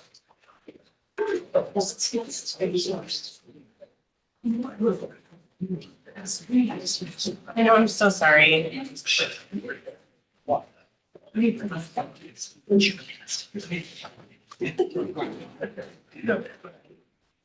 Of course, you. All right, I think we've had a good break. We had an excellent session this morning, a lot of really good content. I do not want to move us faster than we need to, and so I appreciate the opportunity to take a little bit of a break. And we're starting with our Graduate Professional Student Association. So President AJ Barman, AJ, it's great to see you again. We're ready for your report. Good morning to all the Board of Regent member. My name is AJ Barman. I am the President of Graduate and Professional Student Association. And it's my honor to represent all the graduate and professional student in front of the Board of Regent. So for the first picture, if we look at the picture, we can see there are 3 students. They are the Director of Legislative Affairs for Graduate and Professional Student for ASWSU Pullman and ASWSU Vancouver. They stayed in Olympia for 1.5 months for this spring semester, and what they're doing every day, they were going to state capital, they were meeting with the legislature, and they were advocating for the student. And in the picture, this is January 17th, when President Schulz visited Olympia and met with the doulas. And thank you, President Schulz, for meeting with them. That was a really great moral booster for them. And our GPSA doula, he is working with WSU Government Relations Office to secure state funding, and that will go towards our graduate student salary. And if we move forward to our third image, that is the image from our coup at the Capitol, and all the work they did when staying in state capital. They actually able to organize 90 meetings with state legislature, and on the coup at the Capitol on January 22nd, 80 WSU student, we visited state capital, including 10 graduate and professional student, and we get to meet with 90 state legislature, and we advocate for higher education. A few of the highlights from our advocacy is we advocate for Washington College grant, our basic needs, rent stabilization, childcare. For our second picture, this is a picture from our candle making workshop, and that is like one of the programming event that we organized for students. This is like one picture, but we actually organized more than 30 events for our graduate students. This gives them a chance to socialize and meet with other graduate students, because many times graduate students do not get to meet with other students besides from their cohort. And this also help us to support our local businesses. We always prioritize our local business. We arrange our programming events in those particular location. And as you can see, graduate students come, they do completely different type of work that they usually do in their lab or in their professional setting. So this is the time for their fun and just to mingle with other fellow graduate students who might not be from their department. Moving forward, I want to highlight our fourth picture. So this is the first time that GPSA organized a fundraising event. Because of the declining enrollment, our GPSA is facing less and less fund allocation from the SNA committee. So that's why this year we decided this would be the best time to arrange a fundraising event for our GPSA. But the problem was this was the first time GPS was organizing something like this. So we didn't have the idea like how to arrange pulling out like this kind of event. But we worked hard. We made connection with our WSU Alumni Association, our ASWSU partner, who every year they organize this kind of event. So we get feedback from them, we get ideas from them. And we were able to host the fundraising event on March 1st. And thank you, Chancellor Chilton, for attending our fundraising reception event. We did not able to make too much money. We spent $3,000 for the event, and we were able to make $3,950 so far. But also we reach out to many alumni for donation, and we do not have the numbers yet. And I want to thank you, our Alumni Association, for providing the list of WSU alumni to reach out. And moving forward to our fifth image, GPSA also have a partnership with the graduate school, and with collaboration with them, we partner with Graduate Writing Center, we partner with our International Program Office and many other offices, and we organize professional development initiative for our graduate student. These are the two examples that I mentioned here, but throughout this year, we organized more than 20 events for our students. So this one was collaborating with our Graduate Writing Center, and we host an event for our student, how to formatting their thesis or dissertation, because that is like one of the crucial thing to get the doctoral degree. And many times we need advice and we need guidance from the professionals, like how to do it. So these events were successful, and all the events recording are available on graduate school website. So if anyone missed the event, or if anyone wants to look at the videos again, they can go back to graduate school's website, and they have the free access to all the events video. For our sixth picture, again, this is like a fun gathering for all the graduate students besides their lab work or their PhD professional work. But as you can see, this was a little bit creative. On February 13th, we organized a X throwing event, and we named the event as X throwing. That was fun. Many graduate students were able to come and enjoy the time with the fellow graduate students. And this year we had a really busy and active Senate. And right now, today is the last day for our GPSA election for the next year. And I am happy to announce that we will be able to have president, vice president, and 2 vice president and 5 college representatives in our GPSA. And also we will have 35 senators who are representing their own department within the GPSA. But we are also looking for 20 more graduate students to fill the rest of the senator position. But when we will meet next time, we will give more update about our election. So that being said, that was the update from all the graduate students, and I will be happy to answer any questions. Thank you, AJ. Really appreciate the presentation. Are there questions or comments from the board for AJ?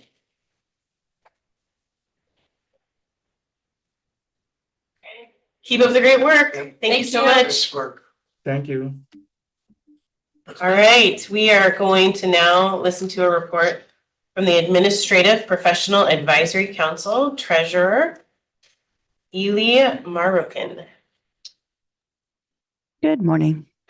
I'm filling in for Angie Center today, so thank you all so much for your time and attention. I hope the weather is wonderful down in Tri-Cities and everywhere where you are at. APAC is pleased to report the following. The February APAC meeting featured an ITS update presentation with WSU Vice President and Chief Information Officer, Tony Opine. The March meeting upcoming next week, it will have a demonstration of the AP performance evaluation process with a modernization lead business analyst in human capital management, Sabrina McPherson. Learning and Organizational Development Bite-Sized Book Club launch with Carrie Musburger, Learning and Organizational Development Assistant, along with the HRS Exit Strategy survey results with Sharon Game, Senior Human Resource Strategic Partner. This week, AP was AP Appreciation Week. We had some highlights from that week, money, percentage off at the bookie, a DAI presentation panel on Wednesday on AP Leaders of Color, finding success in higher education, gentle chair yoga, and the AP Contribution Award ceremony was yesterday. We had 6 AP Contribution Award winners. And from those contribution awards, there were 18 nominees with a total of 48 letters of support. So I appreciate everyone that took the time that helped with those. And congratulations to our six winners. And the AP Council election applications are open through March 15th. Elections will take place in April, and elected council members will be announced at the May meeting. Great. Thank you so much for filling in and for providing your report. Are there any questions or comments from the board? Great. Thank you. Yep. I look forward to filling out my bracket, by the way. So I'm excited. Thank you all. Thank you. Okay, at this time, we'll move to the Board of Regents committee reports. The first report I will provide, which is for the Executive and Governance Committee report. Yesterday, we had 2 future action items. The first was the Board of Regents election of officers. Looks as though Regent Ramos as vice chair and myself as chair, polling well. So it looks like we will be on the ballot and hopefully elected for another year. I'm happy to serve in that role. We also looked at the proposed Board of Regents bylaws updates. And so what's important about the bylaw updates that I wanted to share was our intent is to really focus our time together around strategy and governance. And so this is really a positive step forward in terms of continuing our efficiencies in order to support those real dialogues that we're interested in having at the board level. What I think is also important to note is this does not delegate any additional authority.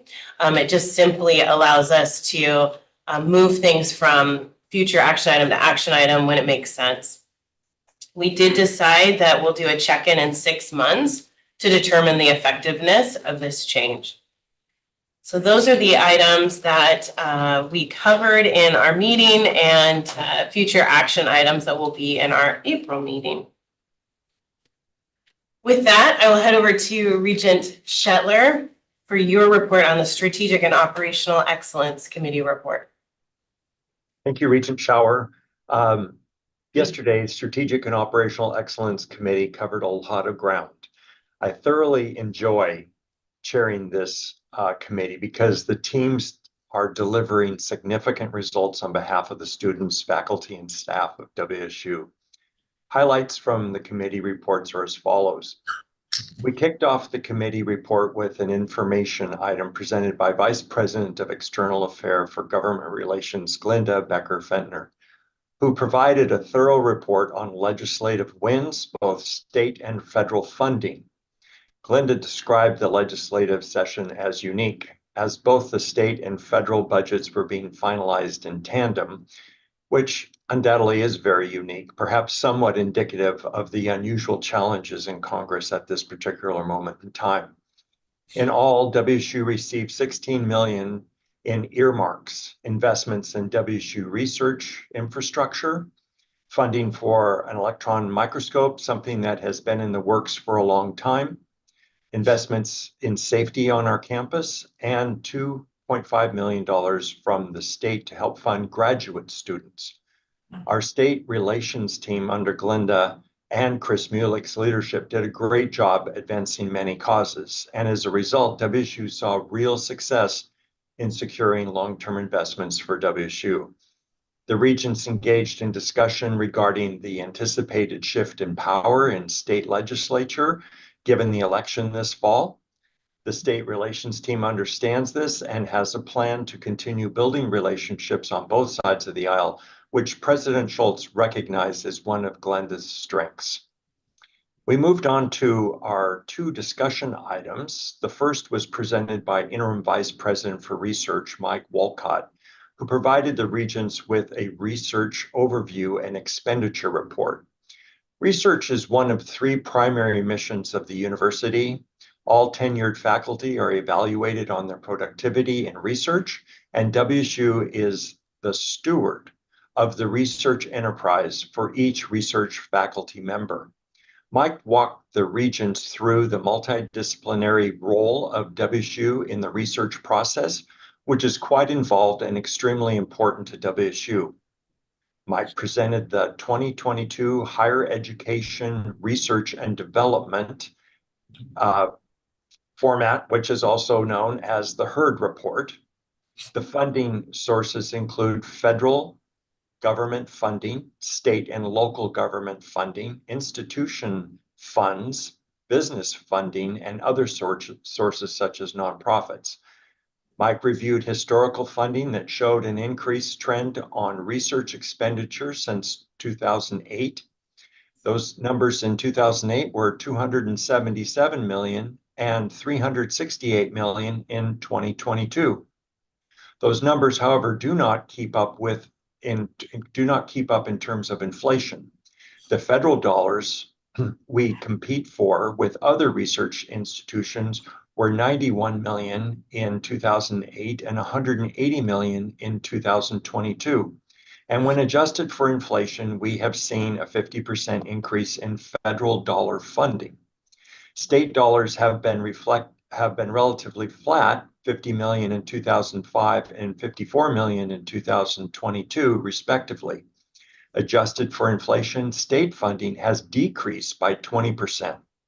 According to the HERD report, WSU is 77th in national HERD rating, and in our institutional ranking, we are 9th. But when considering the size of a university and their tenured track staff, obviously universities come in varying sizes, WSU ranks 5th.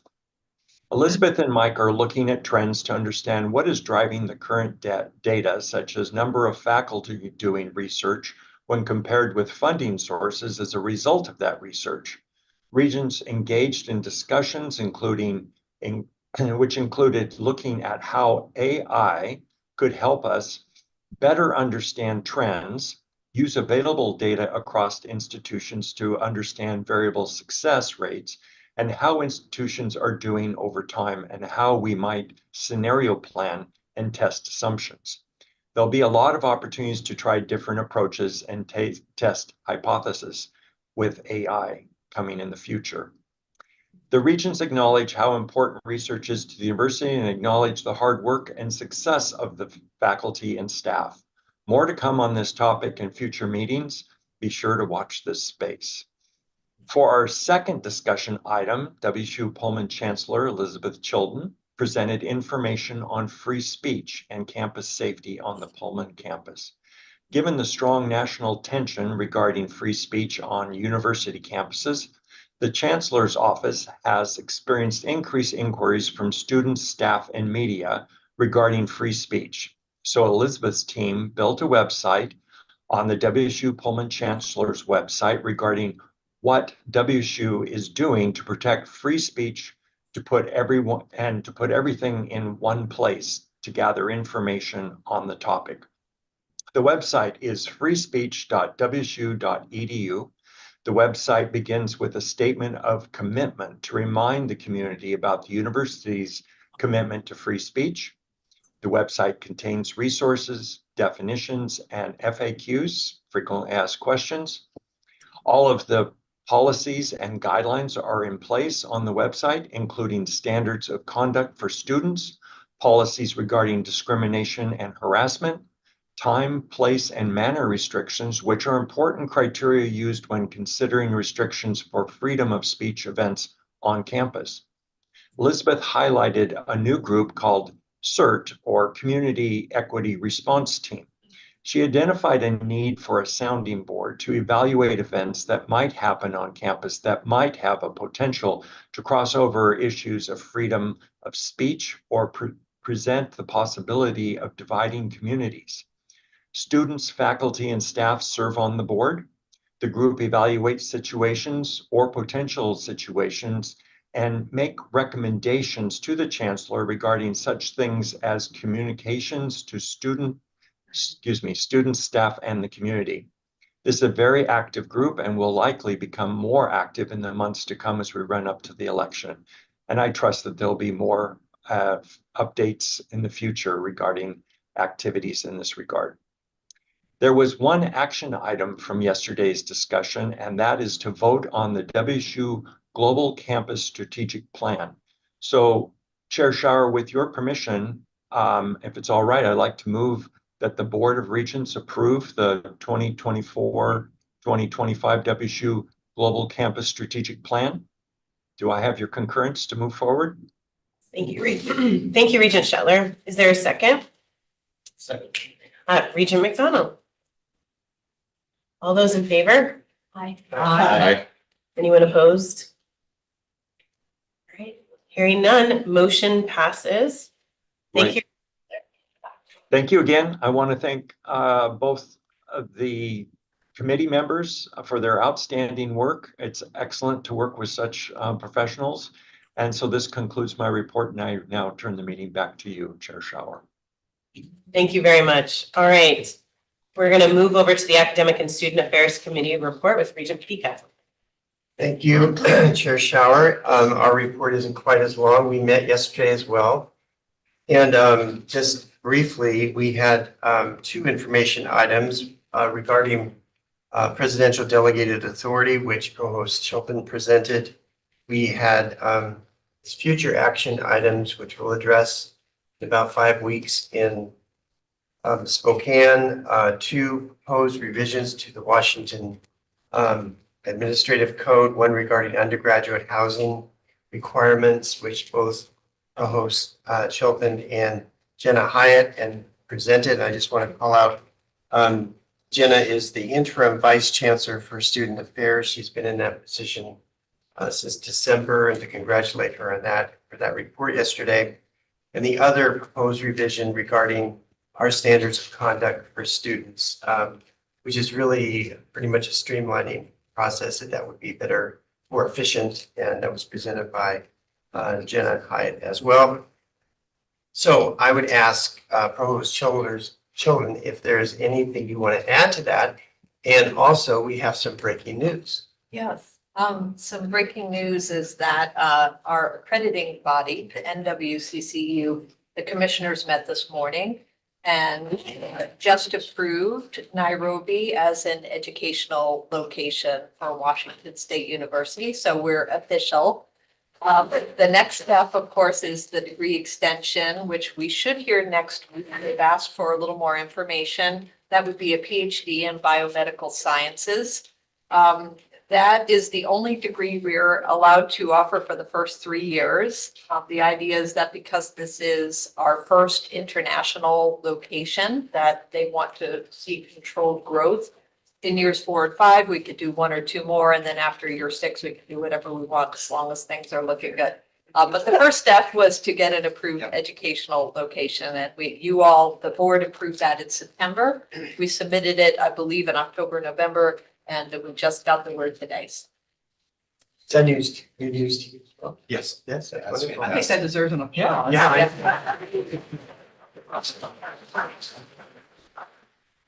Thank you. It's always great to have, especially breaking news. Yes, and thank you to really run up everybody. Craig Parks is our accreditation liaison officer, and he's the one who had it here to the ground on NWCCU, so he let me know. So congrats to him as well. Good timing. All right, there are 2 action items we need to take today. And the first is regarding establishing a new master's degree, and I'm going to put this in the form of a motion. I move that the Board of Regents establish a Master's of Energy Conscious Construction degree for the WSU Pullman and Global Campus. Excellent. Is there a second? Second. Okay, all those in favor? Aye. Anyone opposed? Great. One more. So a motion passed. Sorry, I was just looking at my note that I didn't ask for discussion, but I think given the response, we'll go ahead and say that the motion has passed. Next motion. The second action item is to vote to discontinue a Bachelor of Science in Viticulture Technology on the WSU Pullman campus. And this originally was presented to us as a future agenda item, which yesterday there were no objections to moving it for action today. So I would put that to the board for your action. Thank you, Regent Pika. I want to note that for the record, it was decided this item would be presented as an action item rather than a future action item in accordance with the Board of Regents bylaws 212B.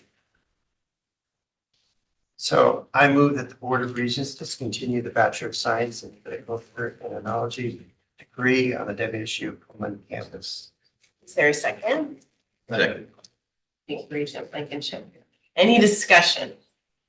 Yes. I will just add for people who weren't at our meeting yesterday, that part of why we're doing this is to really focus our energy here in Tri-Cities and on the program that will continue to be offered here in Tri-Cities.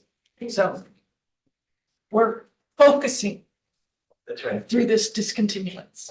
Really good point, Regent McDonald. Regent Blankenship. For those citizens watching on YouTube and the like, I'd like to remind everyone, we discussed all of these items at length in committee meetings yesterday. And even though the board meeting itself goes rather quick, this is very thoughtful and intensive action. Any other discussion, comments? All right, hearing none. All those in favor? Please say Aye. Anyone opposed? Hearing none, motion passed. All right, we're going to head over to the Finance and Administration Committee reports. Regent Ramos.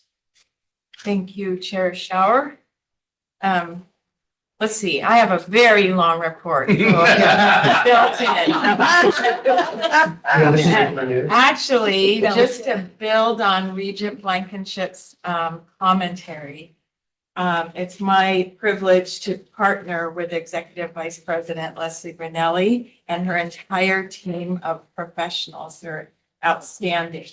But for the Finance and Administration Committee report, we gave everybody 97 pages of homework to read in preparation for our meetings, and we had deep discussions over the previous weeks from our last meeting.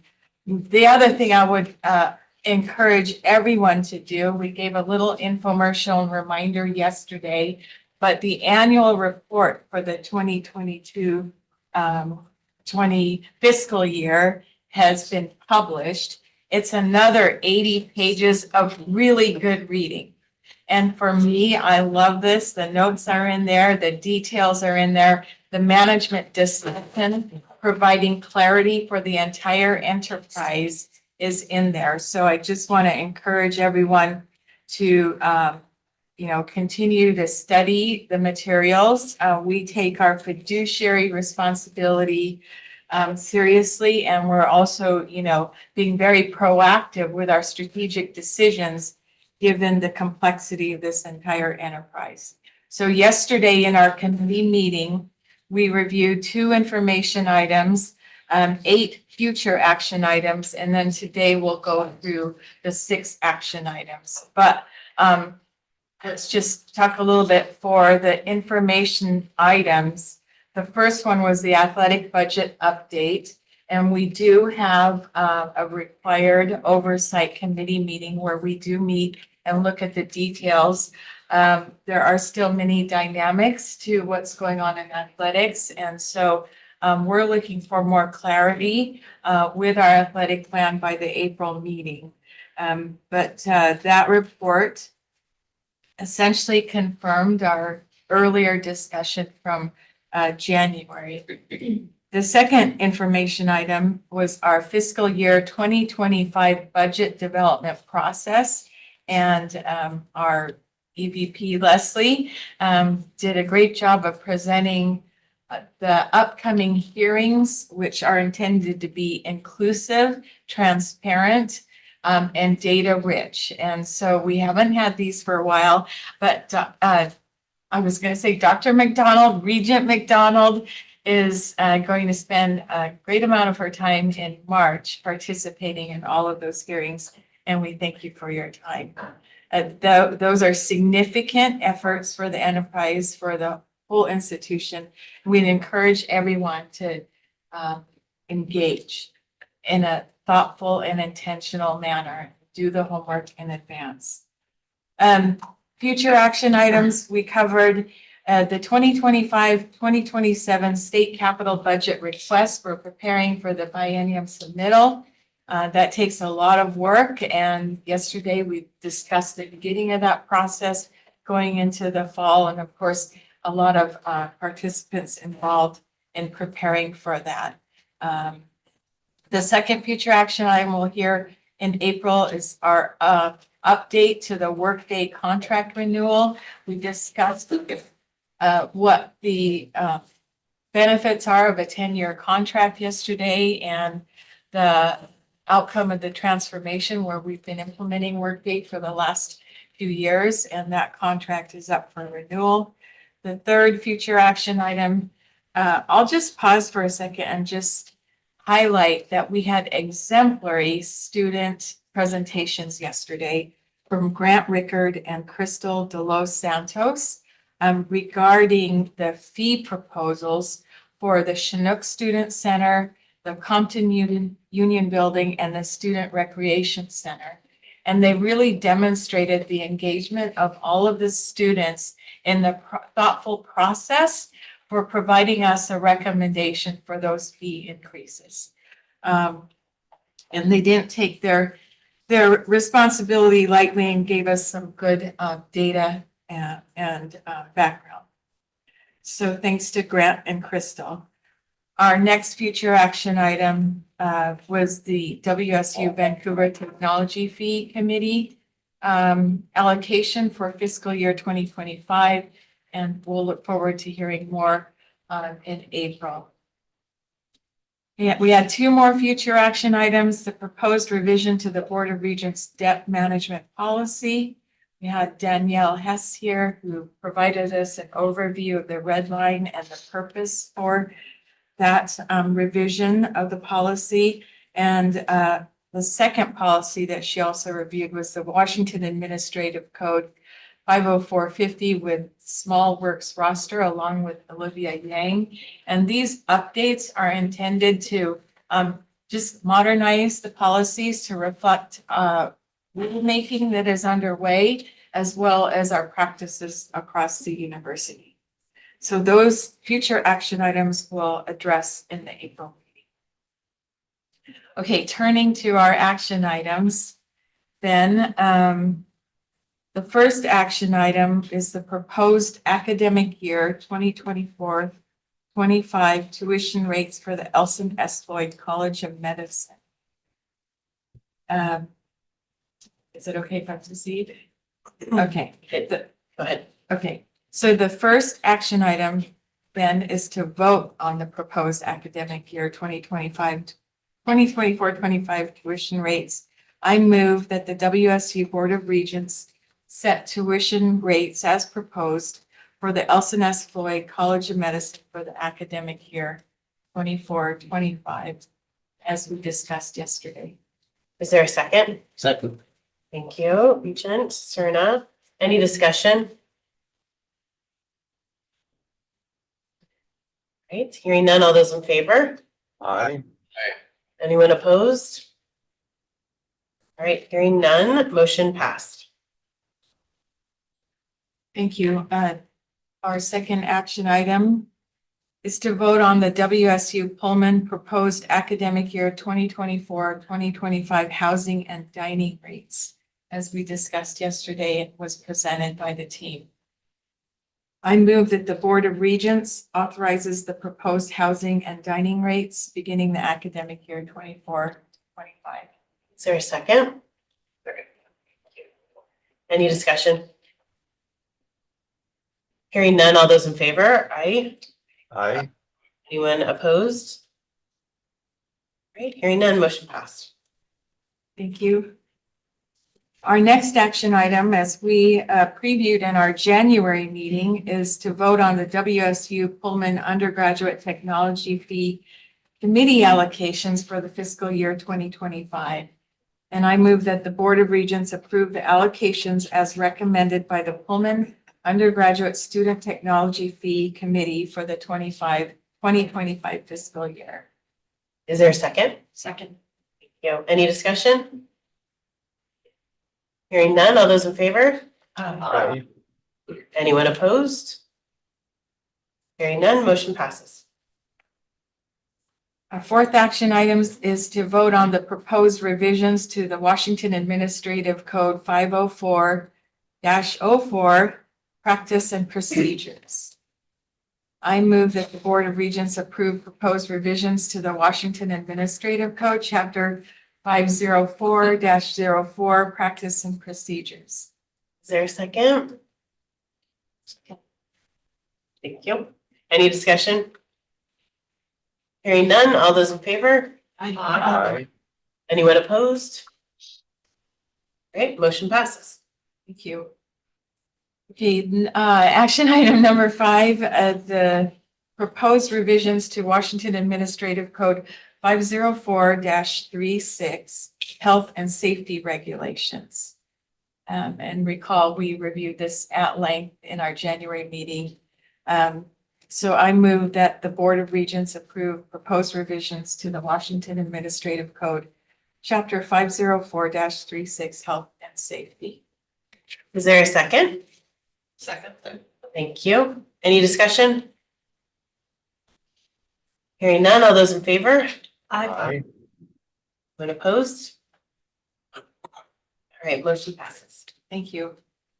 The last one, last action item to vote on is the WSU Pullman Boyland College.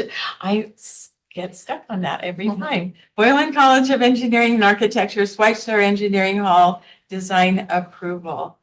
And we reviewed that at great length, looking at all of the designs in January. I move that the Board of Regents approve the design of the WSU Pullman BCEA Schweitzer Engineering Hall and delegate authority to the president or designee to enter into any and all contracts necessary to complete the project within the approved project budget. Is there a second? Second. Thank you. Any discussion? I just am going to add that it's very exciting to continue to see the commitment from our private donors for buildings like this, and just want to express our gratitude. It's also really fun to start to see renderings and drawings of what this design is going to look like and the impact it'll have on our students on campus. So, all those in favor? Aye. Anyone opposed? All right, hearing none, motion passes. That concludes our report for today. Back to you. Thank you, Regent Ramos. It's always a very large agenda for our Finance and Administration Committee, but very important. Under other business, yesterday, March 7th, 2024, the Regents met in the executive session with legal counsel to review a public employee and to discuss pending or potential litigation involving the university. Related to that discussion, we have the following action items. I move to adopt Resolution 240308-707, approving the request for defense of university employees. Is there a second? Second. Any discussion? Hearing none, all those in favor? Aye. Any opposed? All right, motion passes. For the second action item, I move to adopt Resolution 240308-708, approving the request for defense of university employees.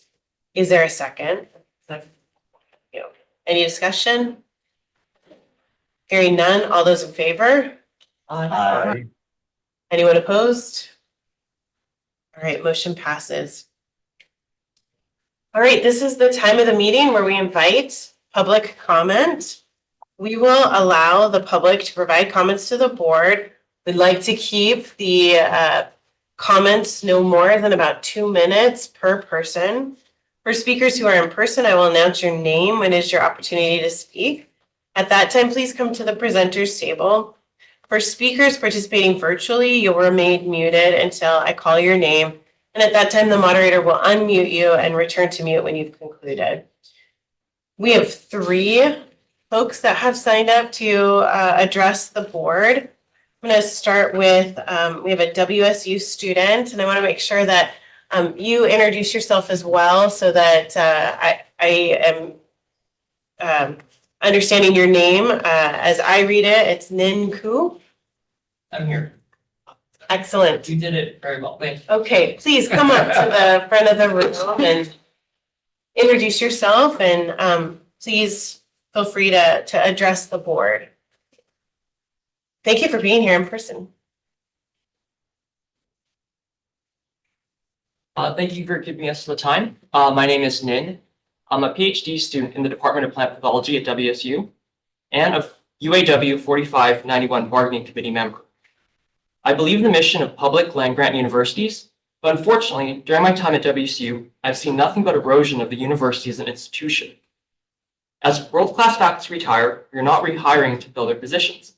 Enrollment has decreased at least 12% over the past 5 years, while enrollment at peer universities have increased. During this turmoil, we are hearing that WSU leadership has yet again asked departments to prepare for budget cuts, but has not clarified if or when these cuts will be implemented.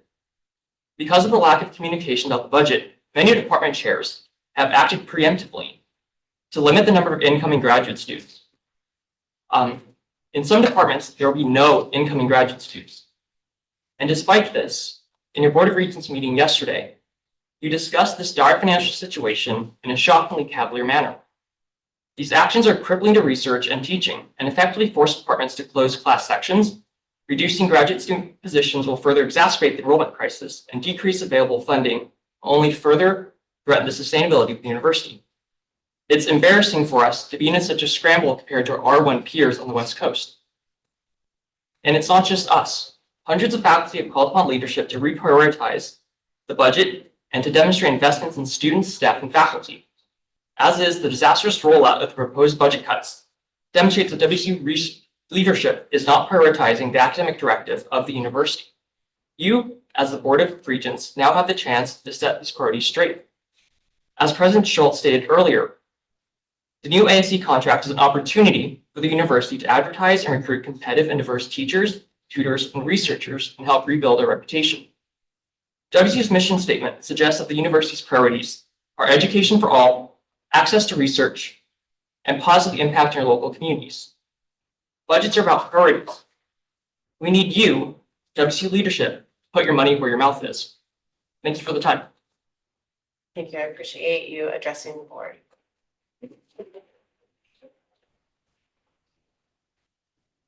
We have 2 other speakers. Next up is Simon Smith. Can you hear me?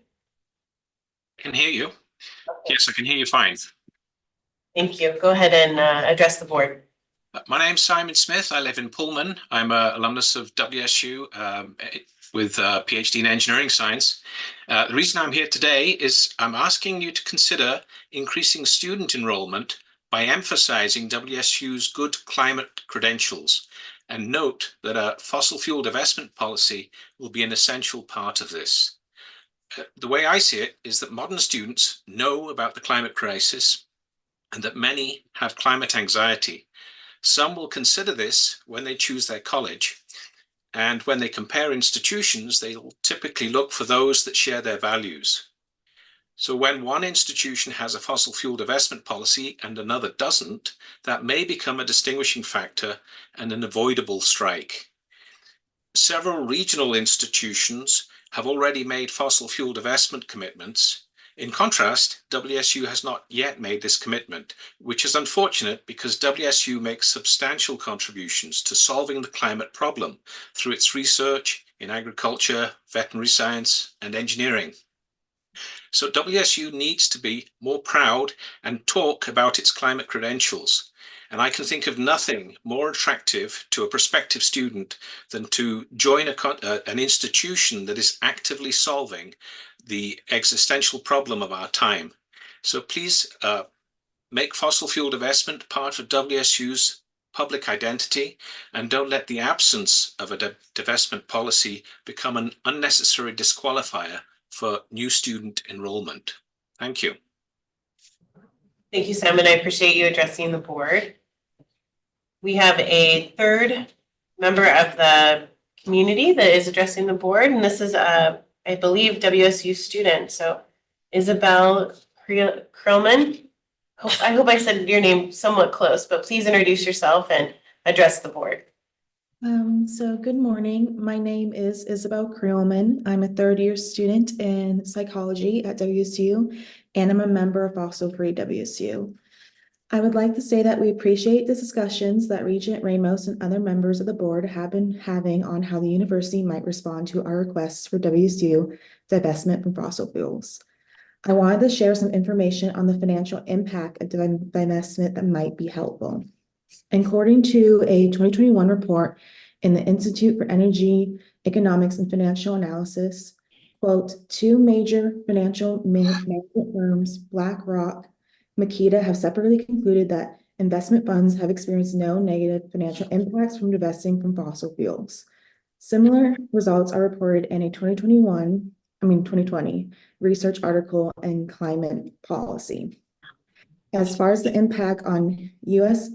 educational institutions, Unity College found that 5 years after deciding to divest, quote, divestment is immaterial to returns and has actually provided substantial returns when put into practice. Unity committed in 2012 to divest from the world's largest 200 fossil fuel companies, which is also our goal. In 2020, the Regent and Chair of the Investment Committee at the University of California stated, quote, selling fossil fuel assets is already paying off, end quote. The University of CA completed divestment earlier that year. We hope that this information is helpful in the ongoing response to our requests. Thank you for your time today. Thank you for addressing the board. Appreciate your feedback and your comments. So I just want to make a comment relative to the comments that come in from the WSU community and outside the WSU community. The executive committee meets monthly with our president, and we review what public comments we receive. We talk about what the plan is to address them, and we absolutely take them seriously. Our WSU Regent assistant forwards any information that does come in to our info box. So while we may not engage directly in our conversation at the board meeting, we do appreciate you addressing the board, and we are actively having conversations outside of this space to make sure that we're moving these initiatives that are important forward. So with that, we have gotten to the end of our agenda for our board meeting. My gratitude for all members of the Board of Regents. This is a meeting that begins on Wednesday afternoon. The industry interaction with our community has been a really important part of our continued learning and our connection to each of the communities that our campuses are located in. But it does mean that we ask a lot of you when you show up on a Wednesday. We have all day Thursday committee meetings, and then we have our board meeting on Friday. So thank you for everything that you're doing, for your attentiveness, for your responsiveness. And to our administrative team, appreciate everything that you're doing, given we're asking you to do more with what will inevitably be probably less resources as we continue to try to make the best decisions possible for a continued strong and prosperous future for WSU. And President Schultz, I appreciate what you're doing and continue to want to see WSU thrive. So with that, I will go ahead and adjourn the meeting with a Go Cougs. Go Cougs. Thank you all.